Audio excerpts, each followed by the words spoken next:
Hello everyone. I'm glad to see you on my channel. The story I'm going to tell you today is pure. It is true that all the bad things that happen in life happen for a reason. It is said that we can appreciate the good things, the things when they happen to us. I hope you enjoy this story. I wish you a pleasant viewing experience. Oh, thank you, Caroline. You've given me a lovely meal today. The mushroom cream soup was particularly splendid. Please give my personal thanks to your chef. You're welcome, Mrs. Cynthia, she said with a smile. Take the bill, business lady. You are always welcome in our cafe. Have a nice day. The tall lady in an expensive business suit nodded and walked out of the door of the establishment. Caroline, in turn, hurried to take the money to the cash register. Before doing so, she cautiously looked into the folder and found a generous tip there. Thank you, Mrs. Cynthia, the girl thought to herself and mentally imagined how she could put this money aside to pay for her small, but so cozy flat, located in a remote area of the capital. After that, the young waitress tightened the knot on her dark maroon working apron and continued like a bee to flutter around the hall and serve the visitors who came to them for a business lunch. It was midday. That meant that most of the employees from the local business center were just about to have lunch. Caroline Butler was 22 years old and had lived in New York all her conscious life, although her mother told her that she herself had once lived in a small village in the New York area. Now the girl was orphaned by her only significant other. Her mom had died many years ago of a heart attack. The girl was only 16 at the time, and she took her mother's death very hard. It took many weeks before Caroline was finally able to pull herself together and get on with her life, out of the maelstrom of depression and longing. The only thing she had left to remember from her mother was a tiny photograph, which Caroline had placed in a small pendant in the shape of a heart. She wore this pendant without taking it off. It was like an amulet for her. In the most difficult moments, when it was difficult for her to make any responsible decision, or she was facing a difficult choice, Caroline always turned for advice and support to the spirit of her mother, with whom she communicated through a small silver jewel. The girl believed that Cheryl was her mother's name, hearing her and watching over her beloved daughter from heaven. Caroline loved New York with its bright colors and dynamic pace of life, although it was not easy to live here alone. Left without relatives, the girl finished school and immediately went to study at a culinary school. Someday, Caroline dreamed she would become a chef herself and cook the best dishes in the area, so that they would not be ashamed to serve even to some visiting celebrities. However, Caroline's dreams were not destined to come true at once. No one in the capital did not want to take a cook without any experience. All they could offer the girl was a position as a dishwasher or at best a waitress. Caroline chose the lesser of two evils, decided that the job of a waitress is still better and more profitable in terms of money than the fate of the dishwasher. Forced almost around the clock to clean up after the guests of the establishment mountains of dirty dishes. All right, Agatha thought, I'll work for a while. I'll gain experience and see how they have everything inside the restaurant kitchen, and then it will be further seen. Over time, the girl got so used to the lightning pace of her new job that she almost even forgot about the fact that initially wanted for herself quite different. However, this job brought her good money, and in the end, the young waitress managed to rent quite decent accommodation compared to some where she had to live before. In all this, Carolina remained a simple and friendly girl who always smiled at the sight of the guests of the cafe. She was happy to socialize with her colleagues and generally tried to keep a positive attitude in any situation. She evoked exceptionally bright and warm feelings in other people. She dressed simply and modestly, but always in clean and perfectly ironed clothes, and her attentive, light gray eyes gave her a reputation of a good listener. She was also a very interesting conversationalist, as she read a lot. Caroline liked to keep any conversation going and to be aware of everything that was going on in the huge world around her. She was like a sponge absorbing all kinds of knowledge and facts, not forgetting, however, in her free time to master new original recipes in her small home kitchen. Carolina has been working at the Silver Carp Cafe for almost 2 years. Before that time, she had managed to try herself as a waitress in several other establishments. But it was the Cafe Silver Carp became the place where the girl perfectly coincided all the conditions in terms of salary, schedule, and a good hearty team.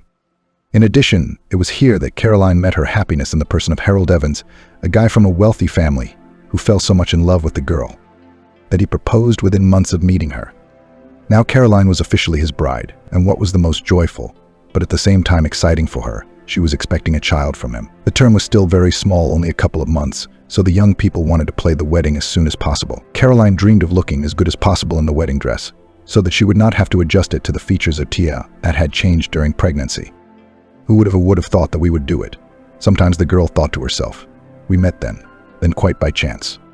Caroline remembered the day when a quiet, brooding-looking young man with beautiful brown curls and a large, dictionary-like book in his hands had come into the cafe. Harold then ordered only coffee and a salad and chicken sandwich. The young waitress was just rushing to take his order, when, ironically, a glass of juice fell to the floor from one of the neighboring tables and shattered. Even rubberist soles could not save her from a fatal pirouette, which the girl made by slipping on the sweet liquid. Oh, Caroline only managed to exhale when she saw the coffee cup topple over onto the neat, shiny hair of the young man reading. Harold shrieked loudly, more from surprise than pain. However, the flavored liquid had completely flooded his well-groomed hair and was now dripping down the lad's indignant face in large coffee milk drops. "What do you mean?" Choked with indignation, he began, but immediately stopped talking when he saw the confused waitress in front of him. "Forgive me, please. I'll bring you some napkins right away. Coffee and a sandwich will be on the house, of course." The young guest's face softened. He looked at the girl standing in front of him from head to toe, and then said at the same time, trying to brush off the remnants of thick liquid, "Come on, calm down. Nothing terrible happened. I must stretch myself. I have to take my head out of my reading once in a while." Caroline glanced briefly at his book. It was a thick economics textbook, and the girl quickly concluded that it was probably a student in front of her. "Napkins, though, you need them." "I'll be right back," Caroline assured him and ran to the back room. When she returned to the table a couple of minutes later, the guy was already gone. However, on the smooth wooden surface there was money and a small piece of paper. Confused at the end, the girl reached out and took a few notes and a note with only 2 words on it. "Pick you up later. Harold." Caroline was surprised and intrigued, and for the rest of the day she could not get this mysterious young visitor out of her mind. In the evening, Harold did pick Caroline up. He apologized to her for not being able to stay. However, according to the guy, he just had to start another pair soon, so he hurried back to the university. The young people got to know each other better, and as it turned out, they had much more in common than it might seem at first glance. Harold, just like the girl, simply adored reading, especially detectives. Whichever book Caroline named, it turned out that her new acquaintance had already read it and could formulate a clear opinion about its plot and main characters. Sympathy between them flared up at once. At first, the guy picked up the waitress after her shift and drove her home, and in their free time from work in the cafe, if in school they walked in the park or went to the cinema. For the first time in her life, Caroline was happy that she had a real admirer. Previously, she had not taken seriously the few courtships of her classmates and then classmates at the technical college. With Harold, however, it was different. The girl felt a beautiful, tender feeling of love arising inside her, which was growing stronger every day and was drawn to the same feeling that had arisen in the heart of her lover. After 5 months of tender and stormy relationship, Harold one evening took his beloved to a very expensive and luxurious restaurant. There, embarrassed and blushing, he took out of his pocket a small velvet box of blue color. Caroline's heart beat very fast as she took this box and her fingers trembling with excitement. "Is it really?" The girl couldn't finish her sentence and covered her mouth with the palm of her hand, feeling like she was about to cry. "And just open it," Harold asked, seemingly ready at any moment to start dancing with joy and pull Caroline with him. The girl slowly and very carefully pressed the latch and opened the dainty case. There on a tiny velvet cushion lay a gold ring with a large diamond. The drop-shaped stone, like a dewdrop, was framed by the finest gold stems. The piece looked absolutely divine. "God, it's so beautiful," Caroline whispered, stammering with an excess of emotion. "Caroline, do you like it?" Harold asked with hope in his voice. "No," he spoke hastily. "That is not at all what I wanted to ask you. Caroline, will you marry me?" Caroline felt tears of happiness welling up in her eyes. Delight filled her heart. For now she was sure that the groom loved her as much as she loved him. The girl put her arms around Harold's neck, kissed him tenderly, and then asked playfully, "What do you think? Should I think about it or should I go right ahead with it?" Taking advantage of the guy's second confusion, Caroline laughed happily and lightly touched the tip of his nose with the words, "My beloved, of course I agree." "Yes, yes, yes." Harold happily embraced his bride and they continued to enjoy their evening together. A week after the engagement, Caroline realized she was pregnant. At first she was very afraid to admit it to her fiancé. She was very worried about it, but one way or another she would have to tell Harold about the baby, especially since they were going to have dinner with his parents. The young man couldn't wait to introduce his fiancée to them. Luckily, the groom was excited about the upcoming addition to their young family, and he hurried to tell his father and mother about it. Caroline discouraged him, believing that he should wait until dinner first, and if he was so eager, announce it there. But the lad persisted in his determination. From that moment on, the young waitress's life rapidly began to turn into a real nightmare. Marion and Jonathan Evans were literally shocked to see their future daughter-in-law. The groom's mother had never expected such a turn of events. This willful, demanding and incredibly capricious woman immediately disliked the girl as soon as she saw her at that first joint family dinner. "Caroline, tell me, do you always dress so plainly? Is it some sort of deliberate carelessness, indicative of a specific taste, or a deliberate strategy in your style? Maybe these things actually belong to some little known but niche, that is, especially expensive brands that not everyone can afford." Marion looked at the girl with a look full of dislike.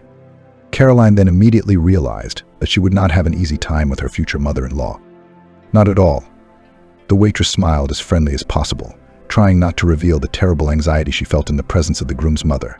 I just don't think it makes sense to spend a lot of money on everyday clothes. Brands, after all, deliberately inflate the price largely still for the famous name written on the label. But why should we do that if we still tear off the label before putting on a dress? Besides, a lot of good and practical things can be found in ordinary shops. Caroline somehow didn't want to get into an open confrontation with Marion, as she realized that it wouldn't end well for her anyway. There was no point in proving anything to someone who had already made up her mind, and the future mother-in-law seemed to have already come to unequivocal conclusions about the girl. Practical. He hissed Harold's mother through her teeth. Well, that explains a great deal. You said, didn't you, it seems, that your mother came from the village? Mom, Harold exclaimed involuntarily, choking on a piece of baked duck. What did I say? The mother looked at her son indignantly. A man shouldn't be ashamed of his origins, especially when he wants to enter a family as honorable as ours. Isn't that right, dear? She turned to her husband. Better to lay all the cards on the table at once, so that we don't have to wonder why some foreign admixture might suddenly appear in our breed. The woman said the last phrase with an obvious allusion to her son's fiancée. By that time, Harold had already informed them of his lover's pregnancy. Caroline flared up in a flash, but held back, only clutching the corner of a small tablecloth under her chair. And I'm not embarrassed about anything, Marion, Caroline answered her calmly. There are people living and working in the country too, by the way, no less, and sometimes much more, than in the city. Marion, what on earth has bitten you today? Muttered Jonathan in a friendly tone. Caroline is right. I, too, am against a woman spending too large a sum on clothes. No, I understand boots, fur coats once every 5 years. His wife gave the businessman a look that he preferred not to pursue the subject further. Harold's father, of course, was not particularly fond of his daughter-in-law either. However, he tried to keep his emotions and discontent under control. After all, his son would have to live with this simpleton, not them. Besides, Jonathan knew better than anyone the temper of his wife. Over the years, he had grown accustomed to it. He preferred to watch the battle unfolding in front of him, as if from the sidelines, with a slight irony and constant calm. Well, then the father of the family coughed, and then decided to turn the conversation in a different direction. Let's better discuss the upcoming wedding. When do you plan to get married? Well, Harold glanced uncertainly at his beloved Caroline. We want to have the ceremony sooner because of the baby. We're going to go apply this week, so we were planning on having the ceremony sometime in the next month to month and a half. Marion, who at this time was cutting the tomatoes in her plate into thin slices, clinked her cutlery with a loud metallic clang. A malevolent smirk played on her lips. You bet, she said so quietly that only her husband could hear. He looked sadly at his wife, sighed, and silently shifted his gaze from his son to his daughter-in-law and back again. I warn you at once, the bride's dress and her hair, as well as her general appearance, will be solely my responsibility, Marion said aloud. Clearly, we don't want the wedding guests to guess from which region my favorite son's future wife has come to us. Everything inside Caroline felt like it was on fire. She couldn't even breathe, let alone eat any of the food on the plate in front of her. She wanted more than anything to disappear or to be somewhere 1,000 kilometers away, preferably with Harold. The mere thought of having to live under the same roof as that sarcastic woman made her fearful. All right, thank you, Mammy, Harold responded cheerfully. He seemed not to notice at all the blatant sarcasm and humiliation directed at his fiancée. Caroline will be only too happy to have your help, won't she? Everyone in our circle knows you have the most exquisite, refined taste. Don't you? Harold addressed his bride. You will accept my mother's help with the wedding, won't you?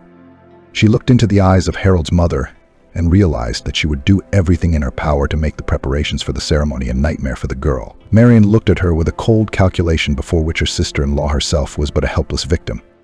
Gladly was all the young waitress could manage to squeeze out of her mouth, and at the same time she put on her best smile. The rest of the evening passed in the same tension and constant attempts of her mother-in-law to hurt poor Caroline. She did not understand why she could not please her future in-laws so much. He was it only the fact that her roots were from the village, but what hurt the girl even more was the almost zero reaction to all these sneers of her fiancé. It was as if Harold was under the constant influence of his parents, afraid to say a word against their will. How could this be possible? After all, alone with Caroline, he was a completely different person, self-sufficient, self-confident, and certainly would not run at the first call of his overbearing mother. But what if he was? What if the guy's behavior was just a cover-up intended to win her, Caroline's heart? But the girl felt that the groom loved her, and that's why she hoped that he could still have the courage to talk to his parents, explaining to them that you can't do this to people who are not 5 minutes old. As soon as the young people left, the following conversation took place in the house between the spouses. No, Jonathan, did you see that? Did you see who he brought home? It's a simple girl. She's a beggar and still there, married to a rich man. I don't understand the young people of today. It has been said so many times on television and in books. There is no happiness between partners whose union is not socially equal. No, they are still trying to get into the elite, by any means necessary. Only a blind man can't see that Caroline is a redneck. Not worth our son's little finger. She managed to get pregnant by him too. She made a clever move. I can't say anything. Marion paced the drawing room with her arms folded across her chest. It was her usual way of expressing her extreme dissatisfaction with the situation.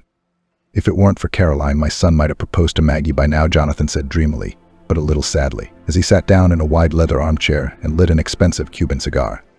Where did she come from? Maggie's father, Oliver, is a longtime business partner of ours. He's hinted on more than one occasion that it would be a good idea for our families to be related. I mean, being the same age, they're equal in status, and most importantly, we could merge our businesses together. It would be a win-win for everyone. But no, Harold's having adventures. The man exhaled a perfectly even ring of smoke. What am I telling you? The spouse continued to be indignant. Oliver, his fortune is in eight figures, but where else is our son going to find such an excellent bride? It's like winning the top prize in the lottery. One chance in a million. Jonathan, she said to her husband in a commanding tone that made him flinch a little, causing him to cough up his Cuban decos. What? Overcoming his cough, he asked his wife, and looked at her with genuine incomprehension. But what? Talk to him seriously. Talk. Marion rolled her eyes. Sometimes she thought her husband was too slow-witted, which was why he missed out on exactly half of the money they could have now. How do you imagine that? The man genuinely marveled. Am I going to go and say to him, Sonny dear, why don't you leave your poor pregnant bride and marry Maggie Brown? She's got a richer father. And anyway, we've got capital to rebuild. Is that it? Jonathan brushed the remnants of ash off his homemade jacket. He won't thank you and me for that, he continued. What's more, Marion will lose him completely then. Do you know how hot guys are at 25? God forbid he should run off with that provincial girl. We'll never see him or our grandson again. Do you want that? Marion tapped her lip thoughtfully with a sharp fingernail with a perfect wine-colored matte manicure. We don't know if it's our grandson at all. What if she got pregnant by someone else and decided to put someone else's baby on our son? That's the spirit of all those cunning provincials. You meet a rich guy and you get him right away, so he won't be able to get away with it. Jonathan shook his head negatively. Come on, Marion. I don't believe it. I saw the way Harold looked at that girl, and she at him. Their love is mutual and real. And Caroline would not bear a child by another man. If you put it that way, it wouldn't be good for her. They realize that we can do a genetic test at any time, even without her son's knowledge. Jonathan looked at his wife eloquently. The elder Evans was 57 years old, while his beloved wife had not long ago turned 54. Until recently, their family had been quite affluent. Jonathan ran a successful business. Marion kept her own boutique of fashionable Italian clothes and accessories. That all changed 2 years ago when their financial situation took a sharp turn for the worse. Jonathan made several fatal mistakes when making a number of important deals. Because of this, the family rapidly turned from rich businessmen into middle-order businessmen. To Jonathan's credit, he never blamed anyone for his failures, well aware that he himself then poorly calculated the possible risks. The fall in profits one way or another they no longer had so much money to afford to play the field of more serious players. So Harold's marriage to the daughter of a long-time and reliable business partner was just about to solve the problem of renewing the family capital. Jonathan. Far-sighted parents dreamed of choosing a rich and promising bride for their son, and Maggie was the perfect choice. However, these dreams dissipated when Harold brought a poor waitress from a simple family into their home. All right, we'll see if the bride can stand my special character. Marion smiled slyly at her husband. Our Harold, after all, is very mild and suggestible. Sooner or later he will see with his own eyes that such a simpleton, this Caroline, is no match for him at all. Let us hope it will be before they go to the wedding. What about the child, Marion? Jonathan inquired cautiously. It's quite simple, dear. If the child is ours, then she'll put up with everything and keep quiet, only to please our son. Still, she can't help realizing what a fortune she's made. But what if she doesn't? The woman looked expressively at her husband. He smiled understandingly and nodded briefly to his wife. Then maybe all is not yet lost. Maggie shouldn't be discounted. The father finished for his wife and, satisfied, put out the rest of his cigar in the ashtray.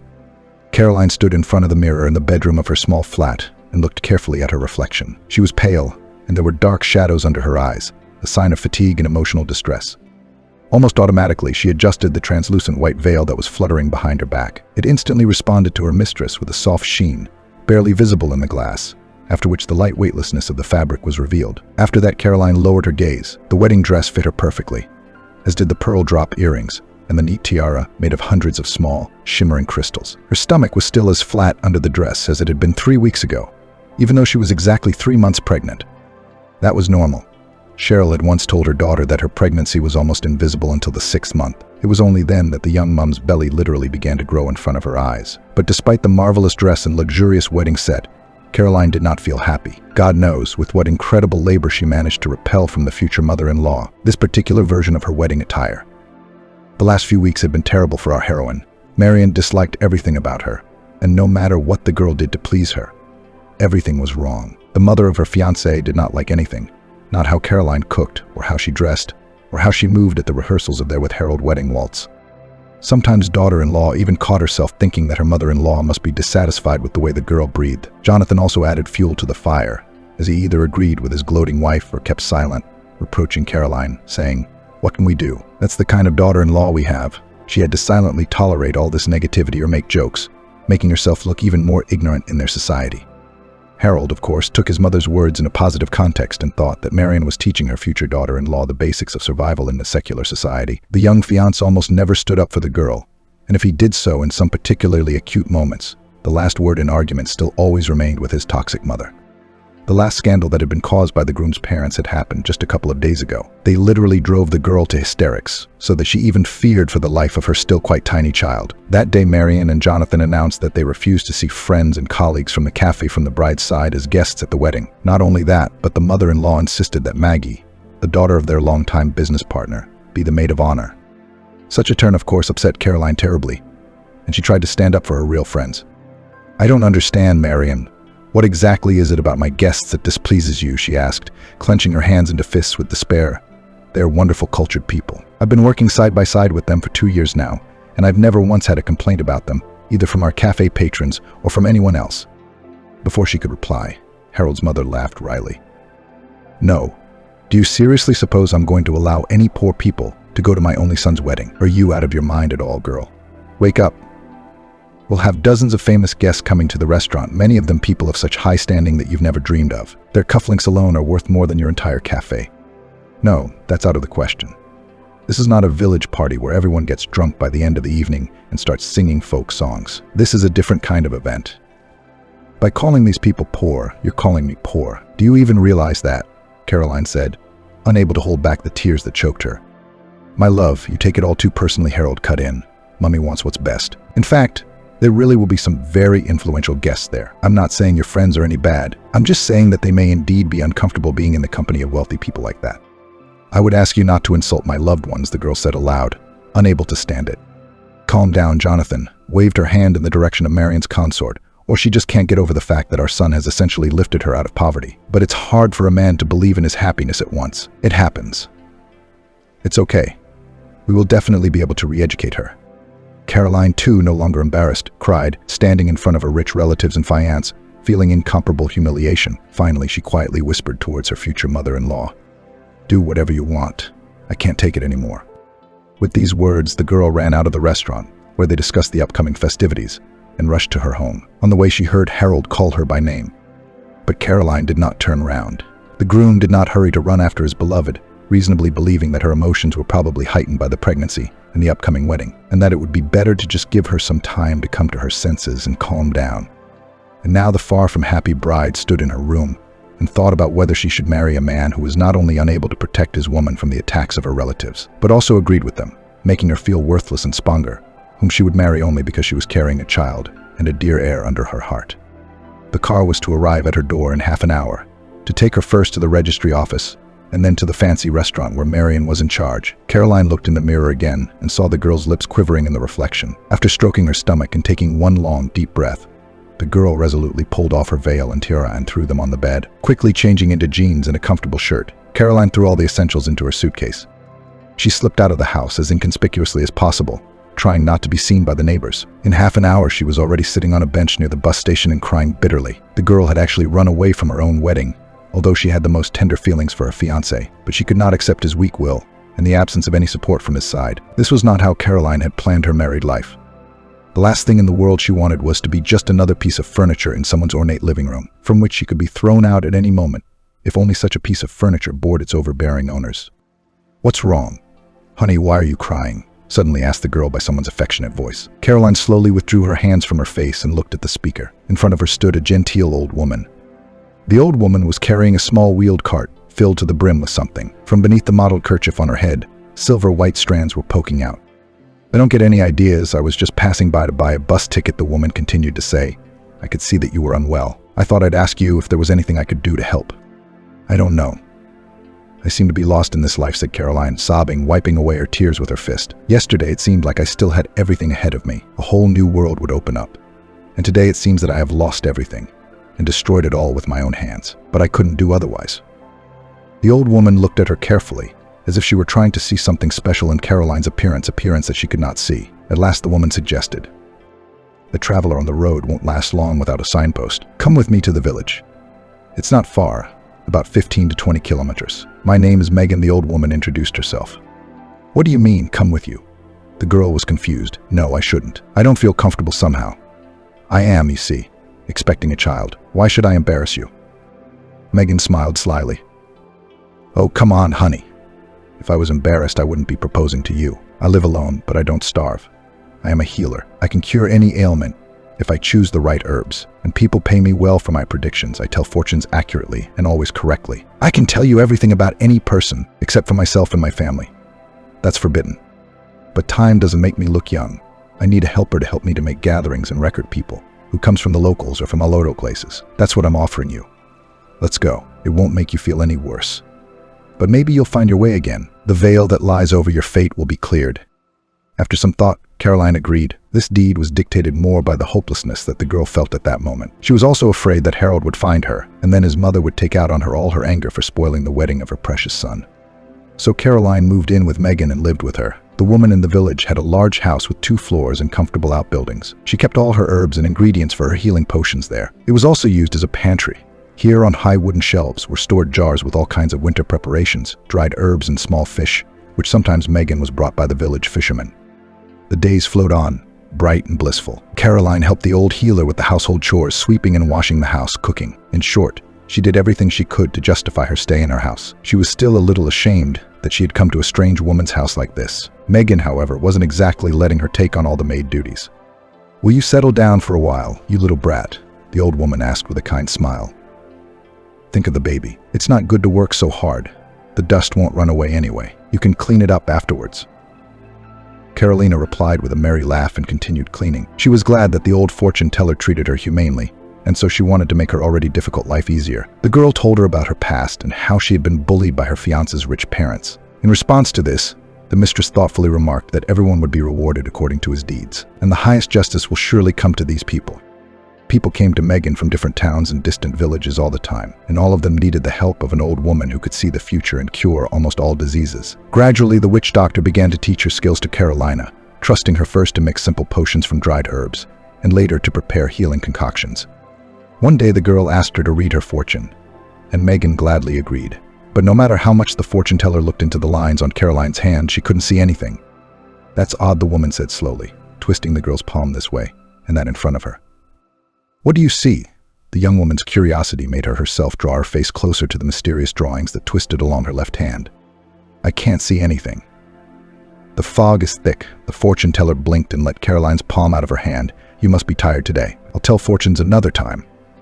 Caroline did not pester the old woman, though she was curious about what might await her in the future. She had seen with her own eyes how Megan put almost hopeless people on their feet, and therefore she had no doubts about the power of her gift. The young girl had no idea that Megan spent the whole of the next night next to her bed, scrutinizing the sleeping Caroline's face. "What is wrong with you?" Megan asked herself. "Why can't I see this girl's life? Has the gift become weaker because of age?" The healer took a deep breath and shook her head sadly. It wasn't time for her to lose her power yet. Oh, it wasn't time. Once, when Caroline was recounting to the old woman the contents of the many love stories she had read while living in the city, she mentioned that her mother had taught her to read and showed her a picture of Cheryl. Megan stared at the face of the young woman in the photo for a moment. Then slowly she asked the assistant, "Jesus, honey, where did you get that picture?" The elderly healer's voice and hands trembled like an autumn leaf in the wind. Caroline was even startled. "Megan, are you not feeling well? Would you like some tincture or stronger tea? Just tell me, and I'll be right out. I don't like the look on your face. You've become very pale." The healer, instead of answering, clung to the girl's hands, holding her on the wooden bench from which Caroline was struggling to get up. Megan felt her breath was about to stop if she didn't hear the answer to her main question. "Caroline, don't dither. Tell me, where did you get that picture?" The old woman almost shouted to her pregnant assistant. "So my mother left it to me shortly before she died," said Caroline, looking at the woman with undisguised amazement. She did not understand what her benefactress could have found so intriguing about the face on the old, rather faded photograph. Nevertheless, the girl continued, not wanting to offend Megan. This photo was once taken by my dad on my mom's camera. My mom said my dad was a trucker. One day his car broke down on the road and he stopped by her village. When they saw each other, they fell in love. They only had one night together. The next day, my father had to be back on a flight. Mom never saw him again. And 9 months later, I was born. And the only evidence that I had a mom and dad is contained in this little photo card. That's the story. Caroline closed the lid of the pendant with a sad smile. It can't be, the elderly healer whispered slowly and suddenly rushed to a chest of drawers. She rummaged around and pulled out an old, tattered photo album. Carefully sitting back down on the bench, Megan opened the album in front of the girl. "Look," she ordered the young assistant in a trembling voice. Then she poked first one photo in turn, then another and a third. Now it was Carolina's turn to be surprised. Her own mother was looking at her from the numerous color and black and white photos. The young girl felt the ground go from under her feet. "What?" she whispered, unable to contain the flood of emotions that suddenly came over her. The feelings, like a turbulent mountain river, risked dragging her into its bottomless maelstrom. But I couldn't even think. "It turns out my mom lived here. Did you know her, Megan?" The old witch doctor only shook her head instead of answering. Every word she spoke fell on Caroline's heart like a heavy stone. "Not only knew, my girl," she whispered excitedly. "Lord, what an old fool I am. I couldn't think of anything at once." Caroline pressed the palm of her hand to her mouth to keep from shrieking from the emotion that overwhelmed her. She was both afraid to hear the truth and already guessed what the older healer was trying to tell her. "That's why I couldn't see anything about you," the old woman said, with difficulty holding back the tears glistening in her eyes. "Caroline, you are my bloodkin, my granddaughter." For a moment, Caroline stared at Megan in silence. And then the realization came over her in a powerful and hot wave. "Grandmother," the girl said slowly, sobbing. "But how can this be? How is this possible?" Shocked, Caroline could hardly imagine that the woman who had treated herself and her unborn child was actually her blood relative, and not just anyone, but her grandmother, the most related person on earth after her mother. "Will you let me hold you?" Caroline asked timidly. Megan didn't bother to answer anything. She only rushed over to her newfound granddaughter and clasped her in a tight hug. "Grandma, Grandma, I can't believe it. How long I've dreamed of having any more loved ones left on earth. And here." Caroline stopped being shy and cried. "My darling," Megan answered her also through her tears. "My heart felt that fate had brought me to you for a reason. Something inside me knocked that I should have stopped by your side and offered you help. And this is what it turns out to be. Native blood." A little later, when both women sat down at the table, Caroline decided to brew her grandmother a healing potion. The shock of the previous day was too great. Megan continued to tell Caroline her mother's story. For the pregnant assistant, it was as if the healer had opened some kind of secret door through which Caroline could see the shadows of her own past. "Your mom Cheryl lived in this very house a long time ago," Megan said, wiping her tears with the sleeve of her shirt. "I put all the pictures away on purpose so I wouldn't have to go through all the trouble. My daughter and I were fighting about her unplanned pregnancy. I told her that she should have learnt my gift, helped people, and she didn't want any of that. Cheryl wanted a normal and peaceful life for herself with a husband and child. She said she was going into town to look for Stephen. That was the trucker dad's name. That's where she gave birth to you. I never saw her again. She stopped writing almost immediately. I thought she'd found happiness. It must have been a simple resentment, a misunderstanding. Would you know, granddaughter, how much I would have given to see your mom for just a moment, to say, 'Cheryl, how much I've missed you all these years.'" Caroline sympathetically covered the witch doctor's hand with her own and tried to reassure her. "You shouldn't be so upset, Granny. Mom couldn't track Dad down then." "What, really? Really?" "The town was too big, and it's not like he was really there. But whatever it is, I'm by your side now and I'll never leave you. I swear to you." Megan, who had calmed down, perked up again. "So what are we sitting around for? Granddaughter, let's go to that herald of yours and his family and show those scoundrels where they belong. I'll put such a curse on them if they don't apologize to you that no priest will ever be able to cleanse them." Caroline gestured to stop the older woman's resolute attitude. "It's no use, Granny." "They don't need me," the girl said with sadness in her voice. "If he hasn't even called me once in all this time, it means I've been written off long ago. Suddenly, when we get there, they'll have guards on us. What can I say? Rich people can afford to change girls like gloves." Megan gave her granddaughter a hard look, but backed off nonetheless. "She looks just like Cheryl. Don't you worry too much. We got by without him. We'll live on, and not worse than them, rich and heartless." And so they went on living. 6 months later, in due time, Caroline gave birth to a wonderful son, who was named Michael. The boy was very similar to his mother and grandmother, and Caroline was secretly glad. At least there were no traits that could remind her of her broken heart and unfulfilled hopes. Megan loved her favorite great-grandson and, despite her advanced age, never stopped playing with him and telling him their local village tales. A year passed. One evening during a heavy downpour, Megan heard a quiet knock on the door. "Who could that be?" Caroline asked, who was fiddling with little Michael on a large round knitted rug. Mother and son were playing with a small fluffy kitten that had come to their house this summer. The old witch doctor frowned at first, then pressed her lips together as if she sensed something amiss. "Sit in the next room, granddaughter," she commanded. "Go in there with Michael. I'll get it." Caroline became anxious, though she complied with her grandmother's request. Just in case, she closed the door loosely behind her so she could hear what was going on in the front room. Megan unlocked the thick oak door, letting the drenched travelers in. It was a married couple, husband and wife, gaunt and gaunt, seemingly lost in their last hope. "What have you come for?" the witch doctor asked them rudely. "And I thought you wouldn't come at all." "Well, it must have been the higher powers that brought you here, since you came on foot to such a distance. All the buses were canceled," a man in his 60s complained to her, "so we had to literally knead the mud with our feet. Would you be so kind as to let us at least shelter from the weather in your shed until morning?" The healer was silent at first, and then turned to the woman. "What do you want? I see that trouble has brought you to me. Otherwise, you would not have sought my way forever." "I have taken care of that." She looked at the late visitor with a frown, not at all friendly. "We have a son missing," the woman said, choking back her own tears. "His name is Harold. It's been 3 weeks since we've been able to find him. We've had the police and private detectives involved, all to no avail. No car, no sign of him, no sign of him. Help, for God's sake." The woman, sobbing, pressed a dirty handkerchief to her eyes, and her husband began to stroke her shoulders, trying to calm her down. "We were brought to you by word of mouth. They say you can find a person from a photograph," he said, and pulled out a medium-sized photo from the inside pocket of his waterproof jacket. "Here, look, please. Maybe he is at least still alive." The fortune teller reluctantly took the photograph from his hands and, looking at the chap depicted on it with frank dislike, whispered, "Is that what you are, son-in-law?" At that moment, the door creaked open and Caroline came out with her son in her arms. The young mother looked at the newcomers with contempt. After all, they were the ones who had lost their favorite son, Michael's father, and were now looking up at their failed daughter-in-law with their necks craned, completely shocked at what was happening. "And good evening to you, Marion. You see, I'm back in my native village, just as you dreamed." The girl's eyes burned with outright hatred towards the people who had, in fact, broken her life. "Why did you mock me while you were in power? And now you've come to my grandmother to ask for help," Caroline said angrily. "Caroline, my dear, forgive us for Christ's sake." Marion, as she was in her gym trousers and boots, fell on her knees before the girl. "We were fools, I repent, not to see our happiness in you. We married our son to that Maggie, and she turned out to be such a bitch." "That's where the snake was, wasn't it?" But only not immediately they were able to see it. The witch doctor squinted, answering her granddaughter. "That maiden and her father raked up the rest of our wealth and left us all naked." Jonathan nodded, looking at the women with regret and pleading.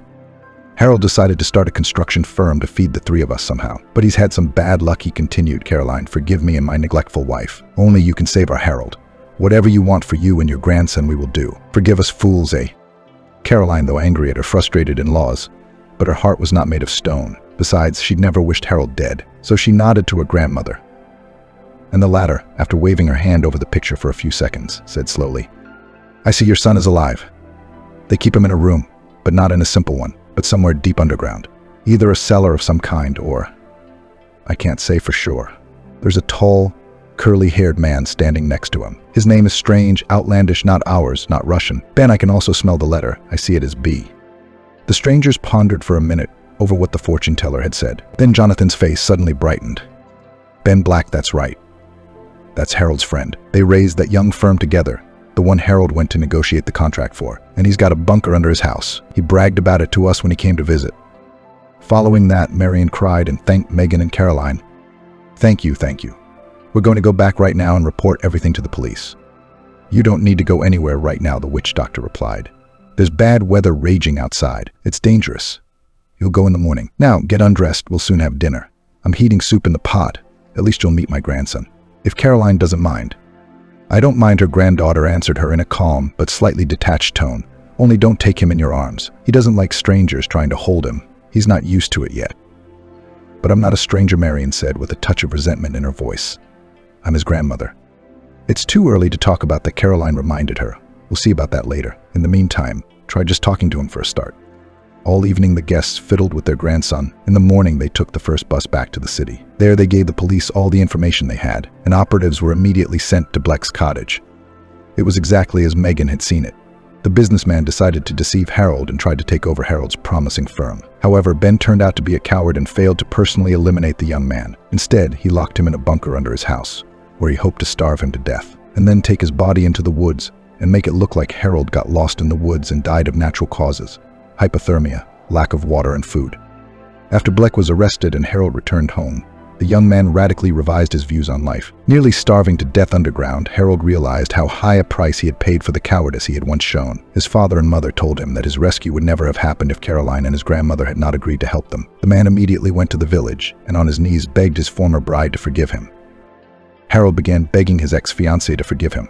Not immediately, but Caroline forgave him. True, before this young businessman had to try hard to win her heart again. If before he listened to the opinion of his parents and everything and never crossed their will, then now finally began to live and act on his own mind. This pleased Caroline and Megan, who had told her granddaughter in advance that Harold really loved her all this time, but could not get out from under the influence of his parents. Now Caroline and Harold were married after all. They have moved back to the city and are now raising Michael in their home, living apart from Marion and Jonathan. However, they do not forget them or Megan as time and work matters allow. They visit the old healer in her village. Caroline now runs her own small family restaurant, where she often cooks, and which is popular with the people in the neighborhood. Harold has succeeded in the construction business, so the family had enough money again, except that the former arrogance of former rich people has disappeared completely, and they no longer evaluate the people around them by the amount of money in their bank accounts and purity of origin.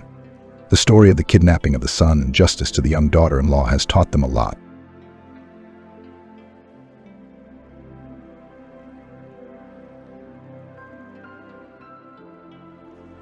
Ashley was always called Sunshine. From the moment she was born, the little girl seemed to light up everything around her. When she was brought from the hospital, put on the table and unwrapped diapers, the many neighbors who had gathered for the event in their house, amicably aghast. Unexpectedly, they laughed. The baby, lying in front of them and amusingly moving freed arms and legs, as if glowing. The baby's light skin was covered with light, barely visible freckles, making her less white. "Oh, what if it's a disease?" Olivia, the girl's mother, exclaimed hysterically. "It's a rash, probably. How could they let you out of the hospital with such a disease?"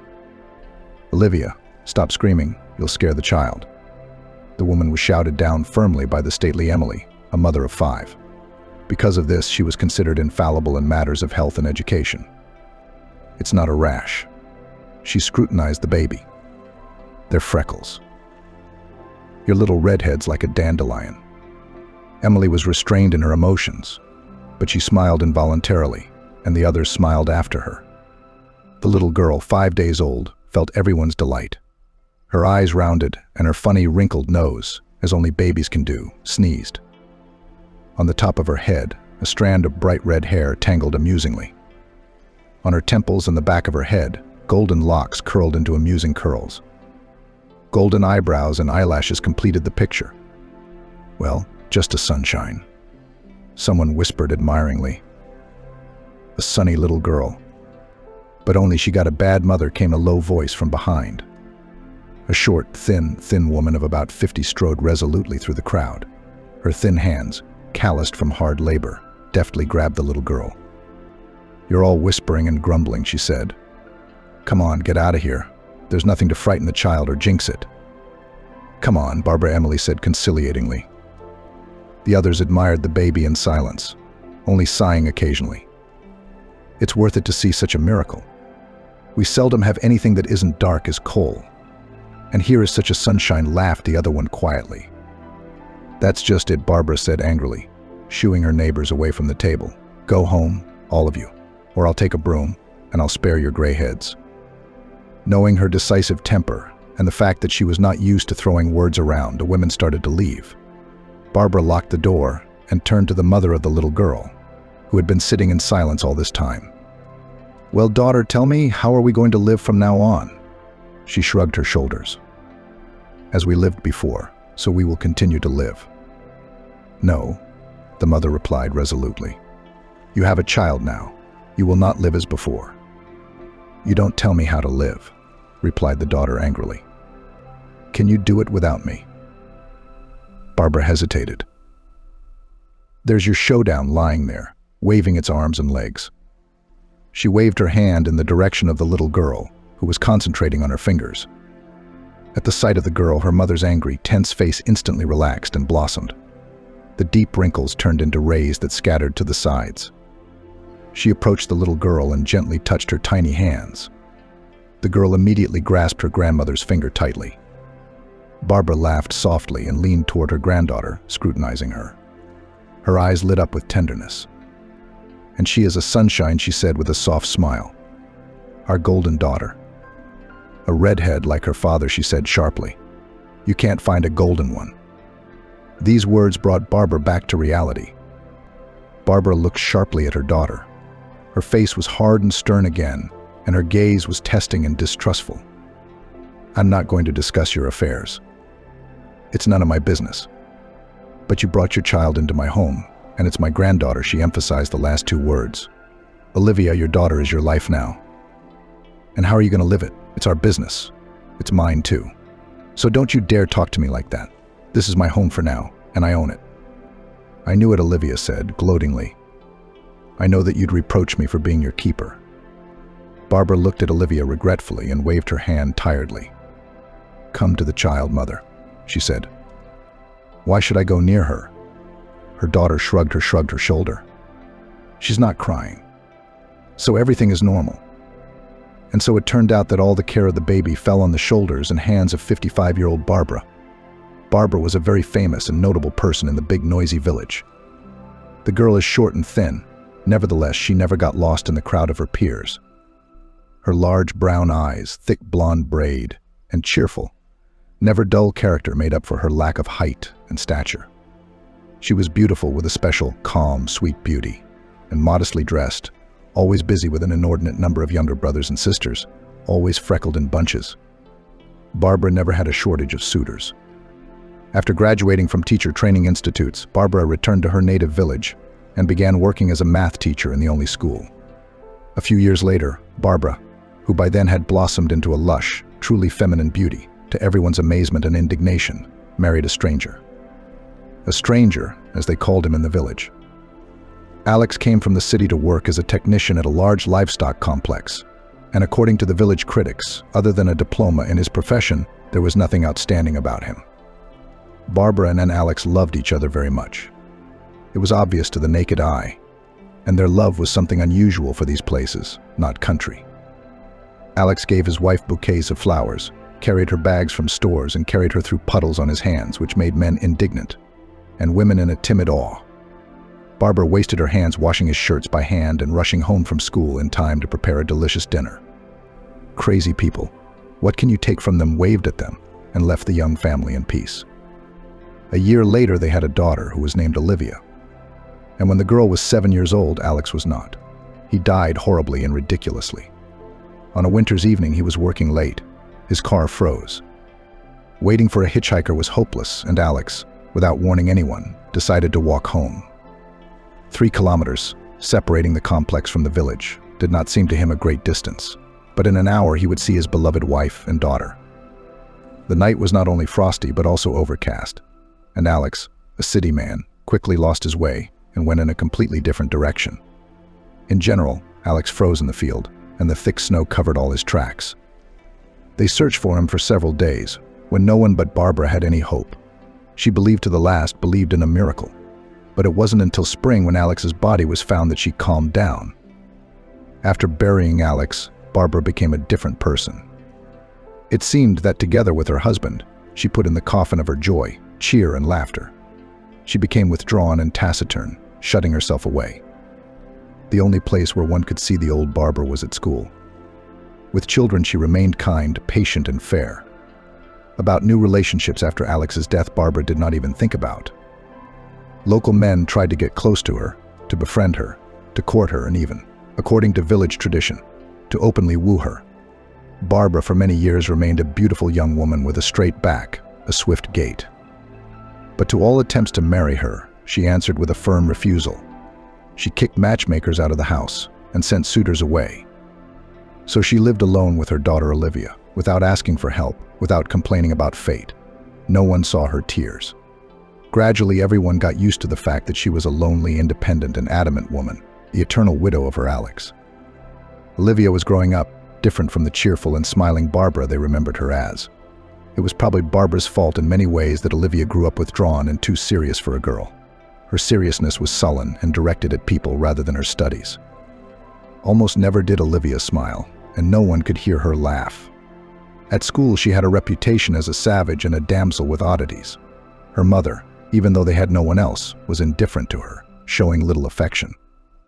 There was no intimacy between them, the usual intimacy between a mother and her only daughter. Olivia had always kept a distance between herself and Barbara, and no one, including Barbara herself, was surprised that when she'd barely graduated from high school, Olivia had gone to the city without any special plans.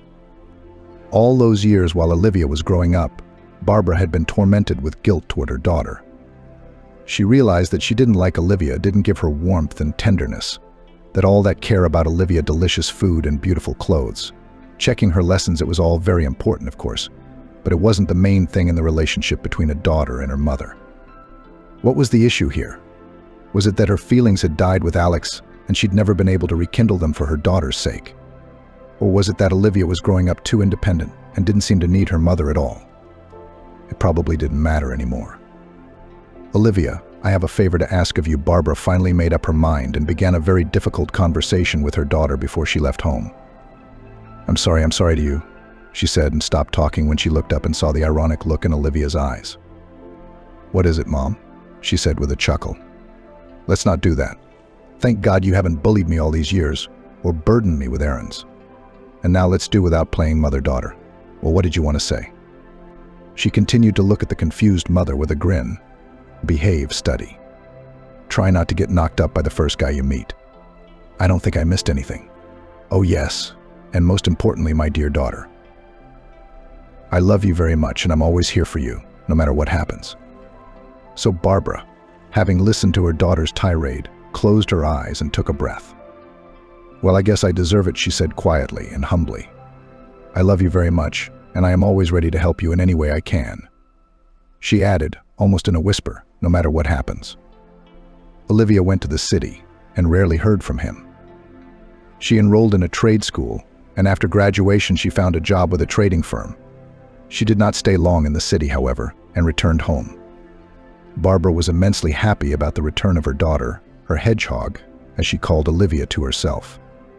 But the hedgehog had become even more prickly in the 4 years she had been away from her mother. "But Mom, what's there to tell?" She finally answered her mother's questions. "My city life didn't work out. Not everyone has to walk on asphalt in heels. Some people need to knead manure with their elbows." Olivia, of course, strongly exaggerated, so disparagingly talking about her small homeland, a village on the outskirts of which a huge cattle breeding complex was constantly growing and expanding. Due to this, in terms of living standards, livability, and size, it had long been not inferior to a small town. For some reason, Olivia was even a little offended by Barbara, who sincerely loved the place where she had lived almost all her life. "It's nice here," Barbara said. "We don't even have that manure lying around the barns. And there is a lot of work, including in your specialty. And we recently got gas, and they built a movie theater. Yes, and birch trees, a river, and so on. We have everything." Olivia ended the conversation decisively. They were back to being mother and daughter.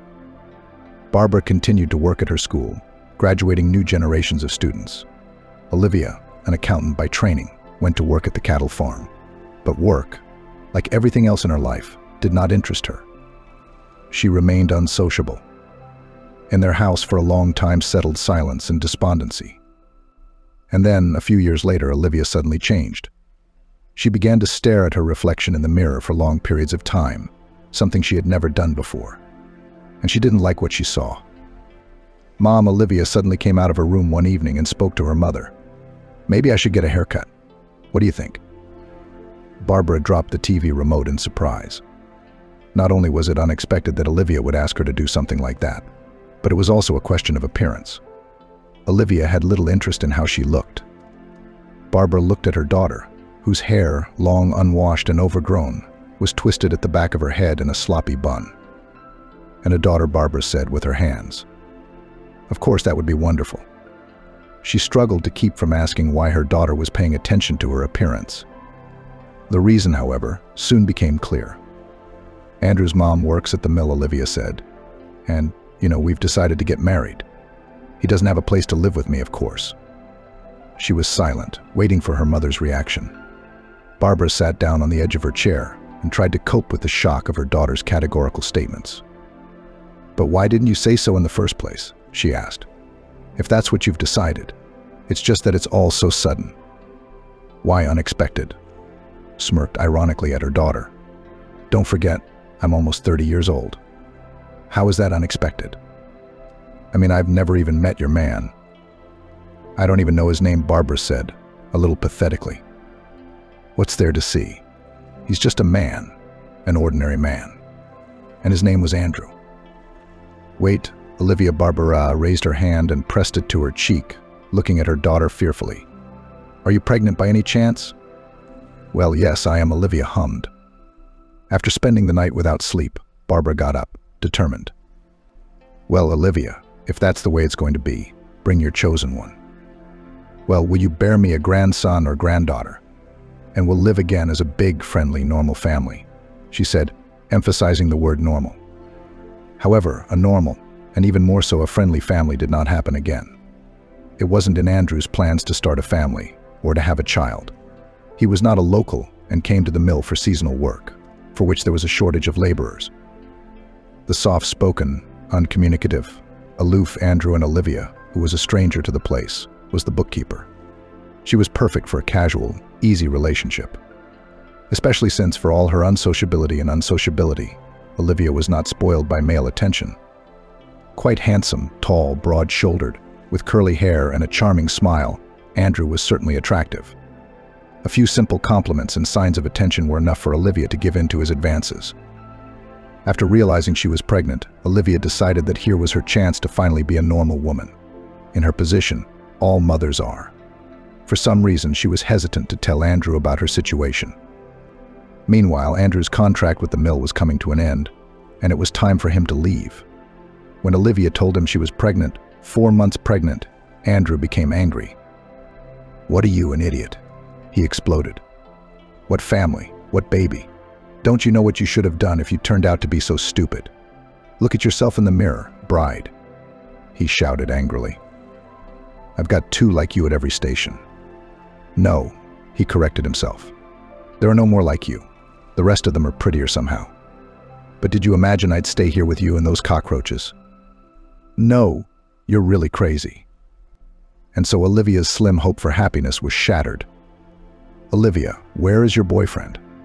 Barbara asked timidly a few weeks after her memorable conversation with her daughter. Olivia was back to her way of life. She sat unkempt, wearing an old tracksuit and biting her fingernail. The only thing new about her appearance was her belly, which was already quite noticeable. Olivia always wore loose uniforms, though, and no one but her mother knew about her situation. "Fiancé?" She grinned back. "The hell he knows, he's gone to look for another bride." "What do you mean?" Barbara sat down. It seemed to her that she was ready for everything, and her daughter couldn't surprise her. But as it turned out, she was wrong. The new news had hit her like a snowball. "Olivia, how could it be?" Yes, just like that, Olivia jumped up from the chair she'd just been sitting in, leaning against the wall. "Don't start lecturing me, okay? I'm sick of it." "What are you gonna do?" What? Get rid of it? I don't know how. They say it's a long time coming." "What are you talking about?" Barbara, too, got up impulsively and paced the room excitedly. "How can you get rid of your child, my daughter? It's a sin." She made a firm gesture to stop Olivia, who was obviously going to object, and her daughter, surprised by her mother's excitement, remained silent for some reason. "Have the baby," Barbara said heartily, but firmly. And as if stamping her decision, she even banged her fist on the table. We'll raise her. If you don't want to have a baby for yourself, at least have one for me, girl," she added quietly. Olivia shrugged and left the room. 5 months later, a girl was born with bright red hair and wonderful doll-like eyes. The eyes were an amazing gray-blue color. And this color was determined in the baby literally from the first days, and did not change anymore. "What shall we call her?" Barbara asked her daughter. Olivia shrugged. "Ashley." Barbara chanted one of her favorite names. Ashley, it is Olivia, agreed indifferently. The women in the village were treated differently by their strange, atypical family of 3 generations. Some shrugged indifferently, others with obvious incomprehension, but most were sympathetic. Everyone knew Barbara from childhood, remembered how tragically her family life successfully started, how absurd her relationship with her only daughter turned out to be. Missed Olivia because of her grief. The townspeople sighed and smiled involuntarily. But Ashley, it seems, was given to Barbara as a reward. The townspeople added in conversation among themselves. Barbara blossomed again. With the birth of her granddaughter, she, as if she had been mothballed for years, opened up again, studied, learned to smile.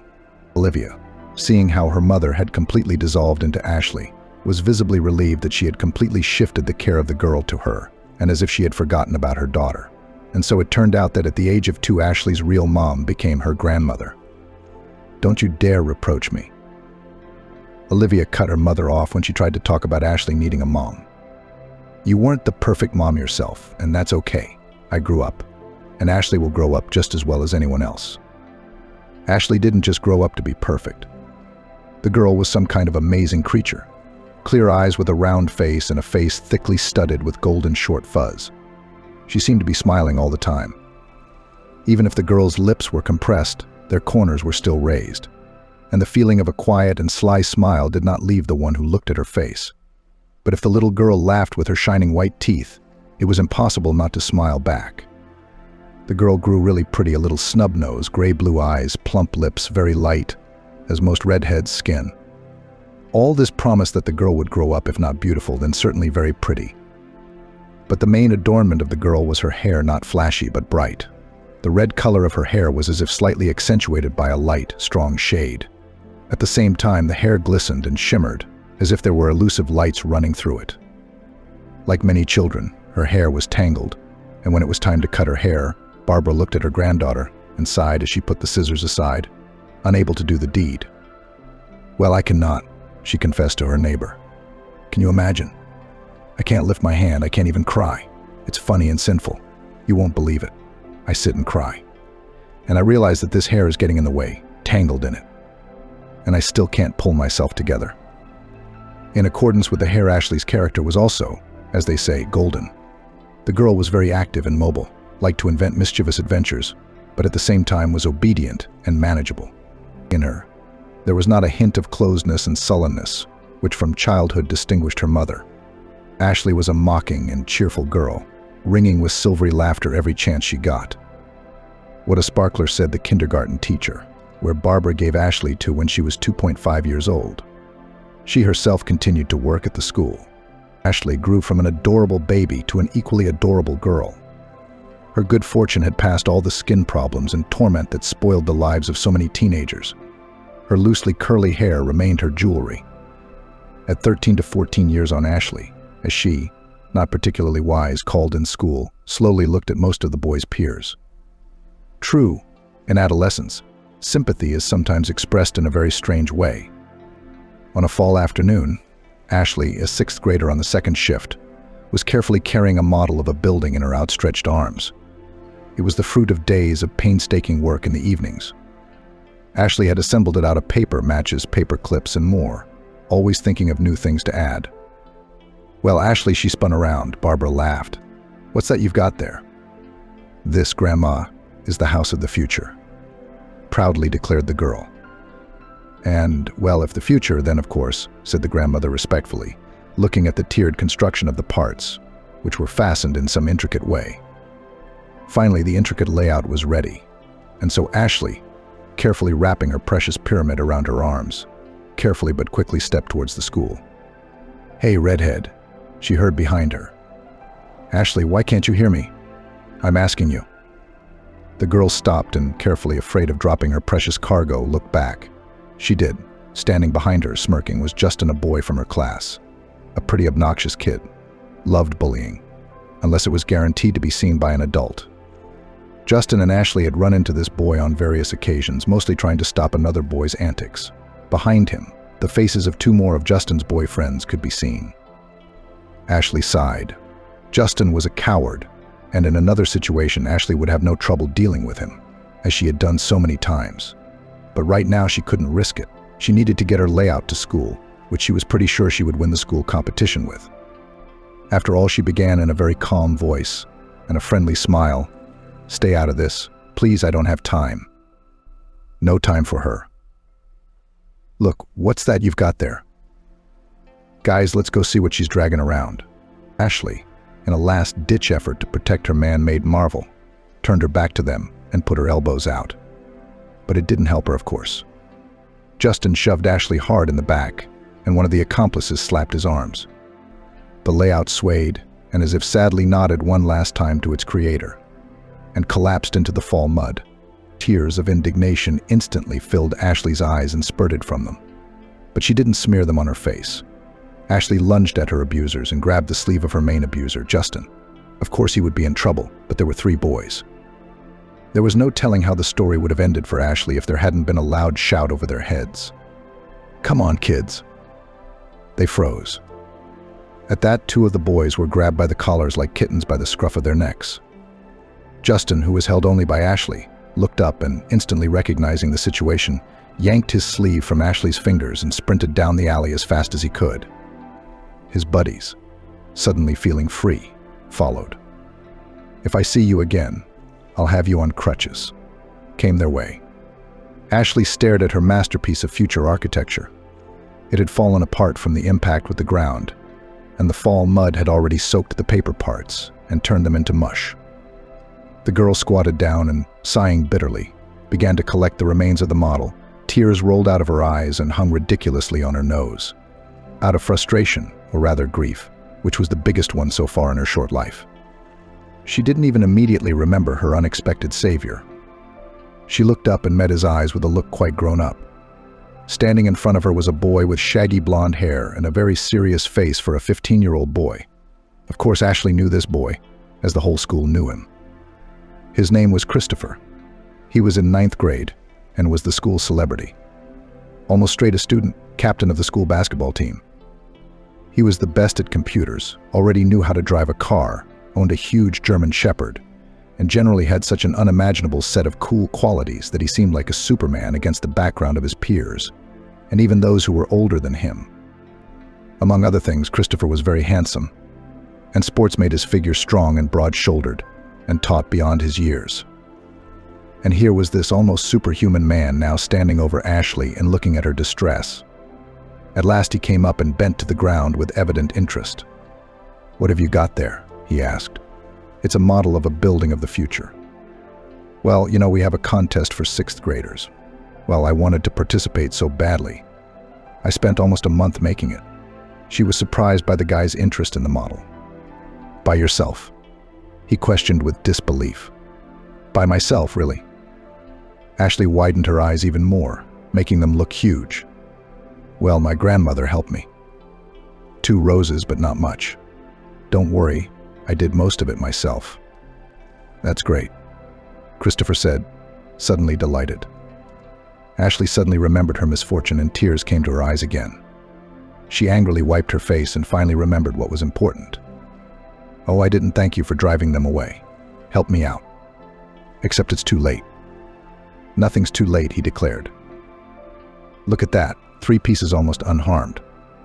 Christopher spoke, carefully shifting the parts onto dry leaves. "This one here, I don't know what you've got.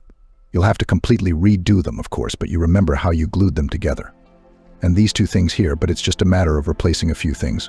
No problem at all." And Christopher suddenly smiled at the girl. "Thanks," Ashley said, confused. "Except I probably won't make it in time anyway. The competition is the day after tomorrow." "You'll make it if you want to," said the savior emphatically. "Your name is Ashley. I believe you're Barbara's granddaughter, right?" Ashley nodded, looking at Christopher mesmerized. "Look, let's put it this way." He thought for a while. "I don't have practice tonight. I'll come over tonight, if that's okay, and help you out a little. Just help me glue and cut. That doesn't count. The idea is yours." "Can you do that?" Really, Ashley, unable to believe her ears, continued to stare at Christopher with all eyes. "What a pair of eyes you have," the boy suddenly uttered. All right, Carrot Top. See you later." Christopher was not deceived, and indeed he came to their house in the evening. Christopher Book and Barbara looked at him in surprise. "Hello, Barbara," the boy replied, embarrassed. "And I'm here to see your Ashley." Barbara looked at him in amazement. "Wow." About the meetings, Olivia's voice came from the back of the room. "It's a little early, daughter," Olivia began. "Sheesh," Barbara shouted sharply and turned to the boy and smiled welcomingly. "Come in, please, Christopher." "You've come," Ashley shouted happily, finding herself on the threshold of the room. "Then I'll definitely make it in time." "But I promise," Christopher said solidly. After working together for 3 hours, the layout was even better. And the next day, Christopher, who lived nearby, carried it to school himself, just in case. Ashley won first place in the contest, and Christopher suddenly realized that he was very pleased to help the brave redhead with the extraordinary clear and pure eyes. A couple of days after their chance encounter, Christopher, for some reason I don't know why, looked into the wing of the school where the little ones were studying. By high school girl standards, he saw Ashley immediately among the other 6th graders. Her red hair and 2 pigtails made her stand out in a big way. It was like she was glowing with some kind of joyful light and illuminating everything around her. At least on a rather cloudy day, it seemed to get brighter around the thin girl, as if an invisible ray of sunlight was coming from her herself. Ashley, the boy called out softly, quite unexpectedly. "Oh," Ashley exclaimed, running up to him and hesitantly stopping a few paces away. "Christopher, hello. I'm so glad to see you. How are you doing? Did you win the contest?" In a slightly muffled voice, he asked. He suddenly felt embarrassed. For some reason, Christopher Foken, a high school student, one of the informal leaders of the school, had stuck up for the kids and was standing like a fool in front of a funny red-haired girl. "Yeah, she won. First place." Can you believe it? She smiled wide across her mouth, and her toothy grin suddenly made it even brighter. "Bloody hell," Christopher said angrily to himself. He wasn't quite sure what was happening to him or why he liked looking at Ashley so much. "Well, good for you." "Okay, come on," he struggled to find the words. He had never gotten lost in front of teachers or peers before. Christopher turned and took a determined step to the side, but stopped suddenly, turned again to the girl who continued to stand and smile enthusiastically, and added, "If you have any problems, ask me." At the same time, he cast a very expressive glance in the direction of the group of boys, led by Justin, whose eyes were as rounded as possible.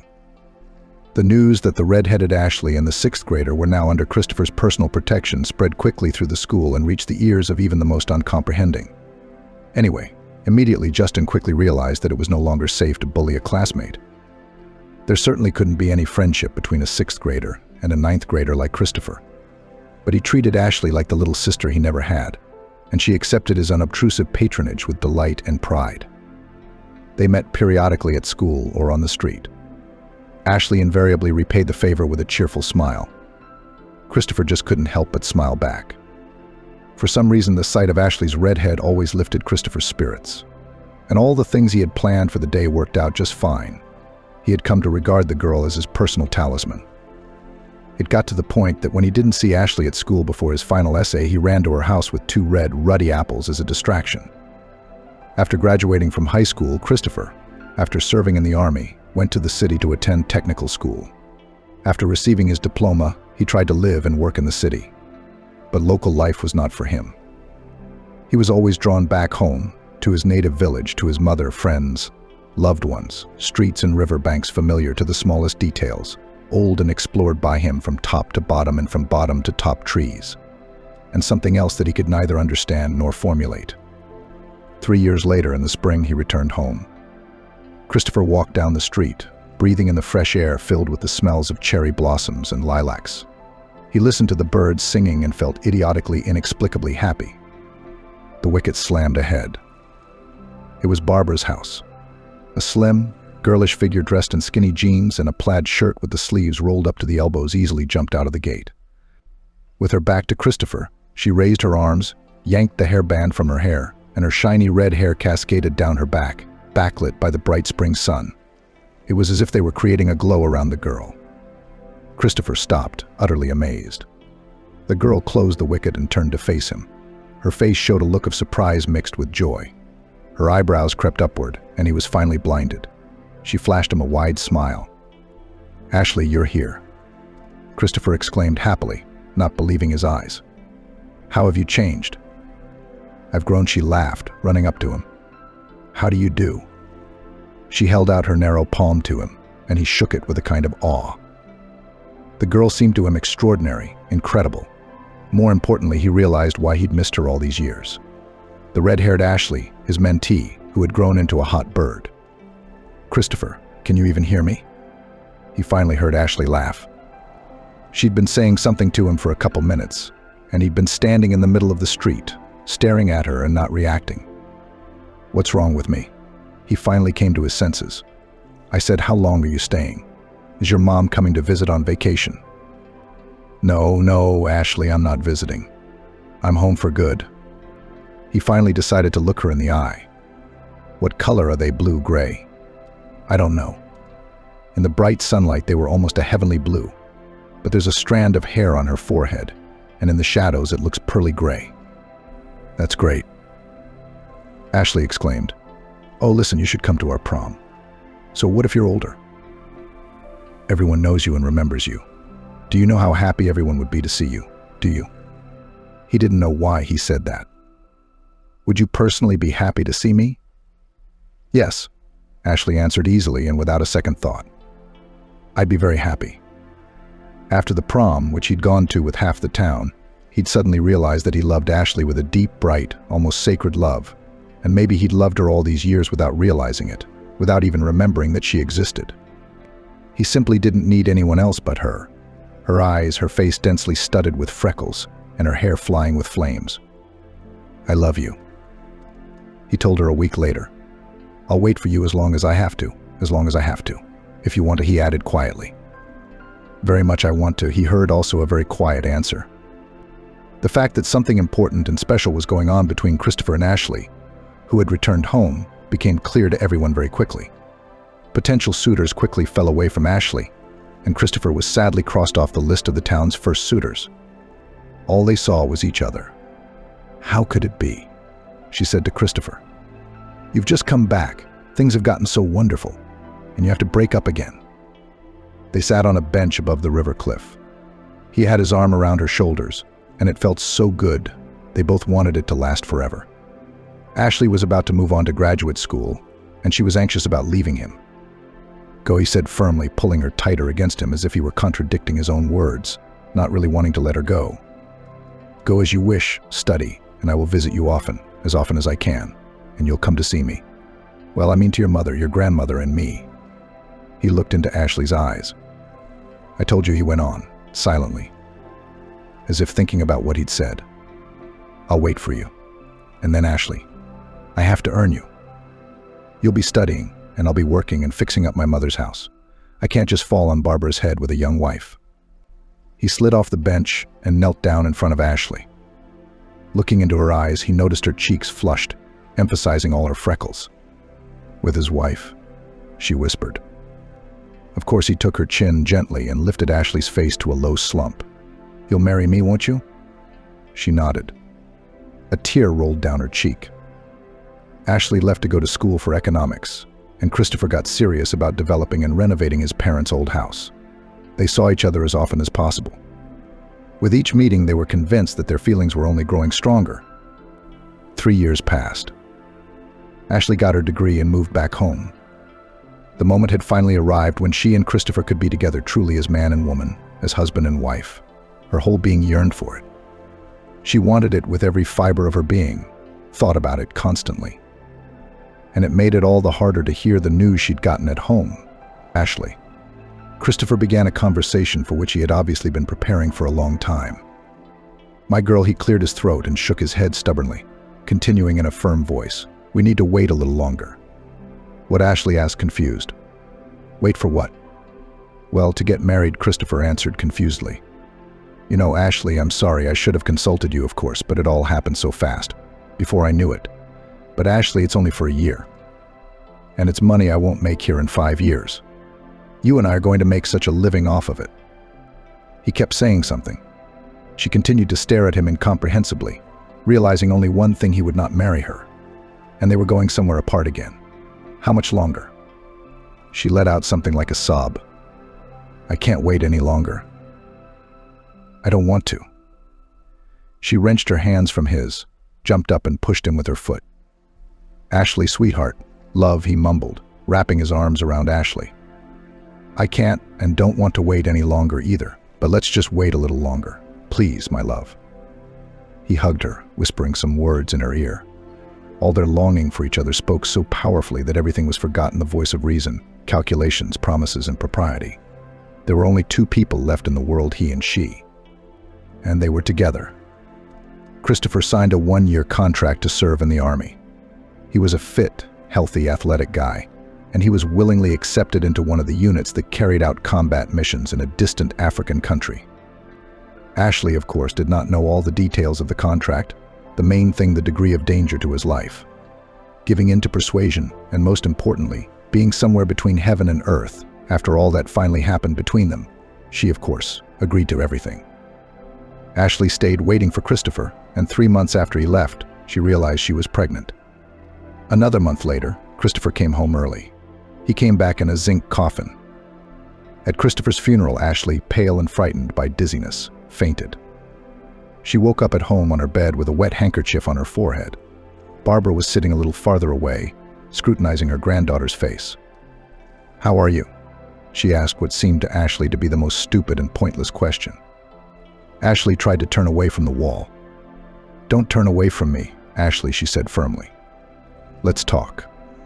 This is, of course, unimaginable grief. "Christopher." Her voice trailed off and she quickly wiped her eyes.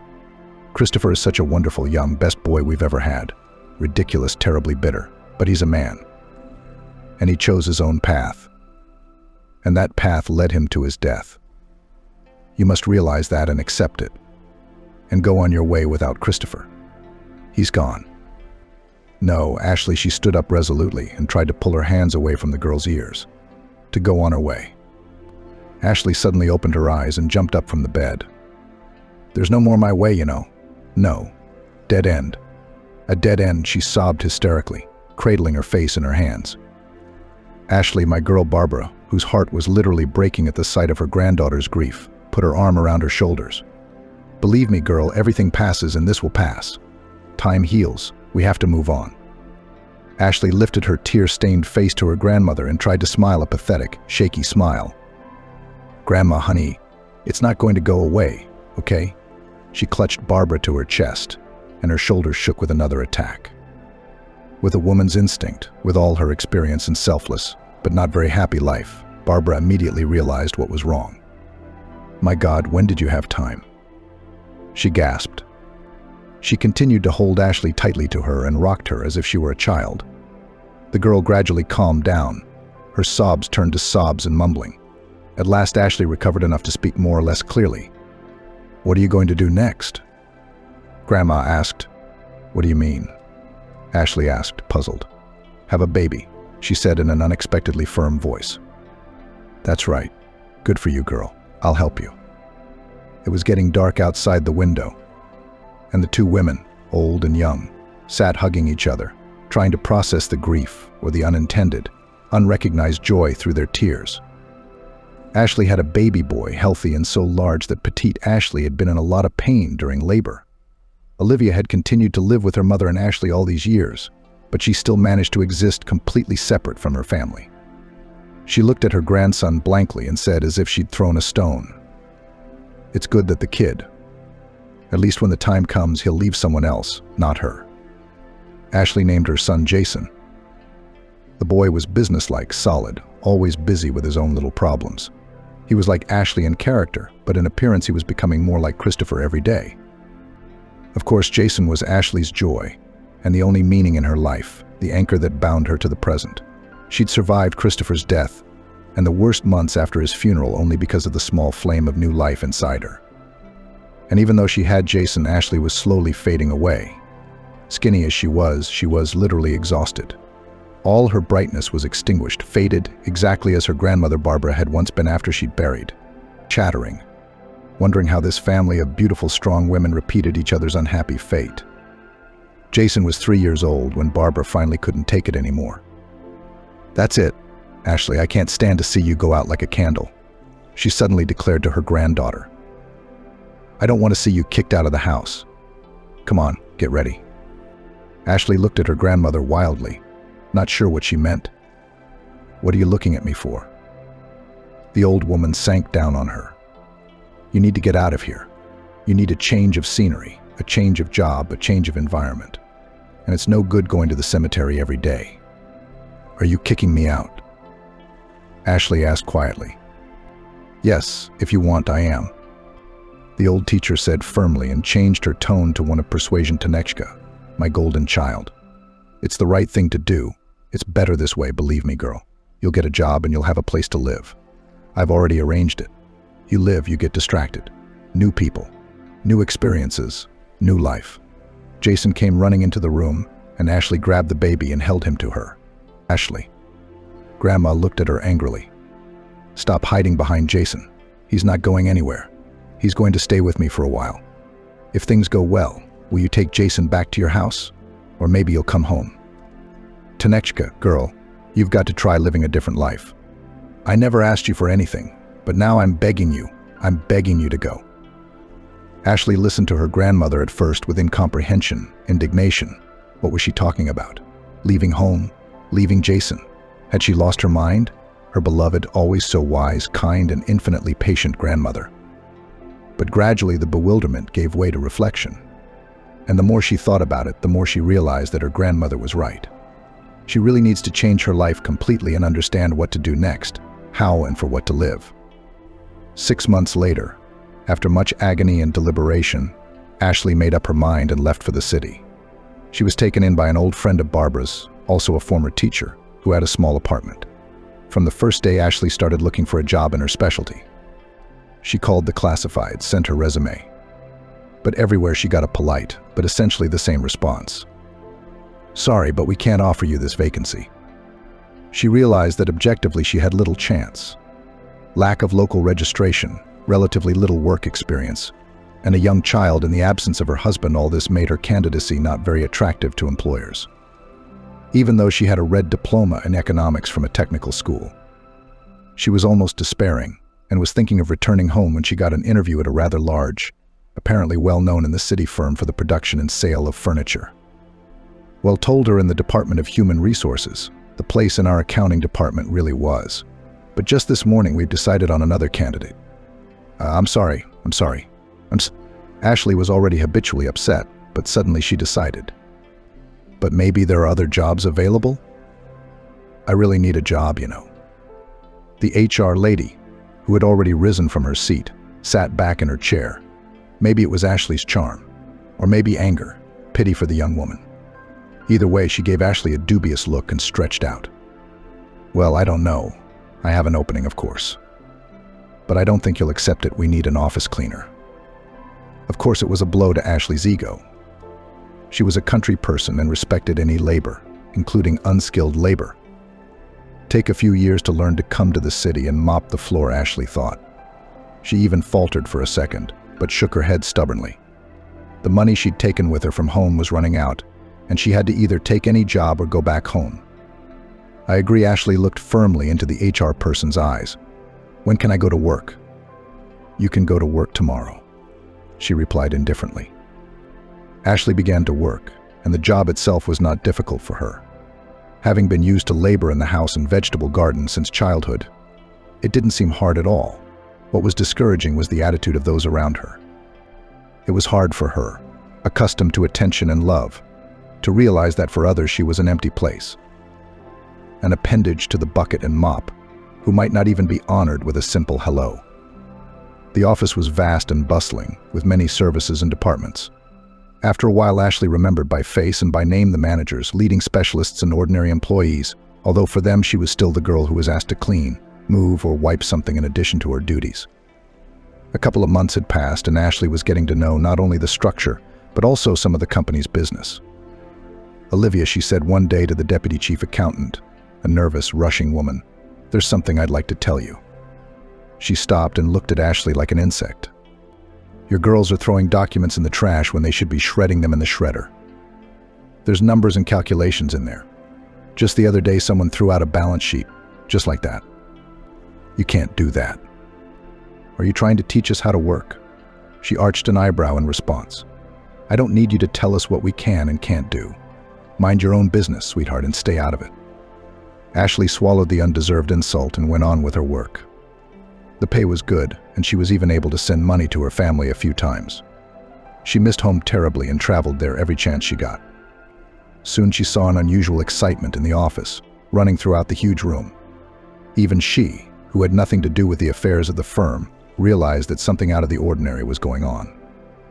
After greeting someone by the hand with a word or a nod, a short, dry, middle-aged man in a suit and thin gold-rimmed glasses walked out with a quick, confident stride. Ashley realized from his tense face and frozen, ingratiating smile that this was an unusual visitor. "Who is it?" she asked Aaron, the young accountant, who had been on friendly terms with Ashley lately, and had even chatted with her a couple of times. "Really?" Aaron's eyes widened. "That's Jason Smith, the CFO. You're new here. He's been gone a long time. He's got family in Miami. Well, his daughter was born there, so he took a long vacation." Aaron went on to recount gossip about the CFO's love life. But Ashley was no longer interested, so she thanked Aaron and went on with her work. That afternoon, Ashley stayed late at work after her shift ended.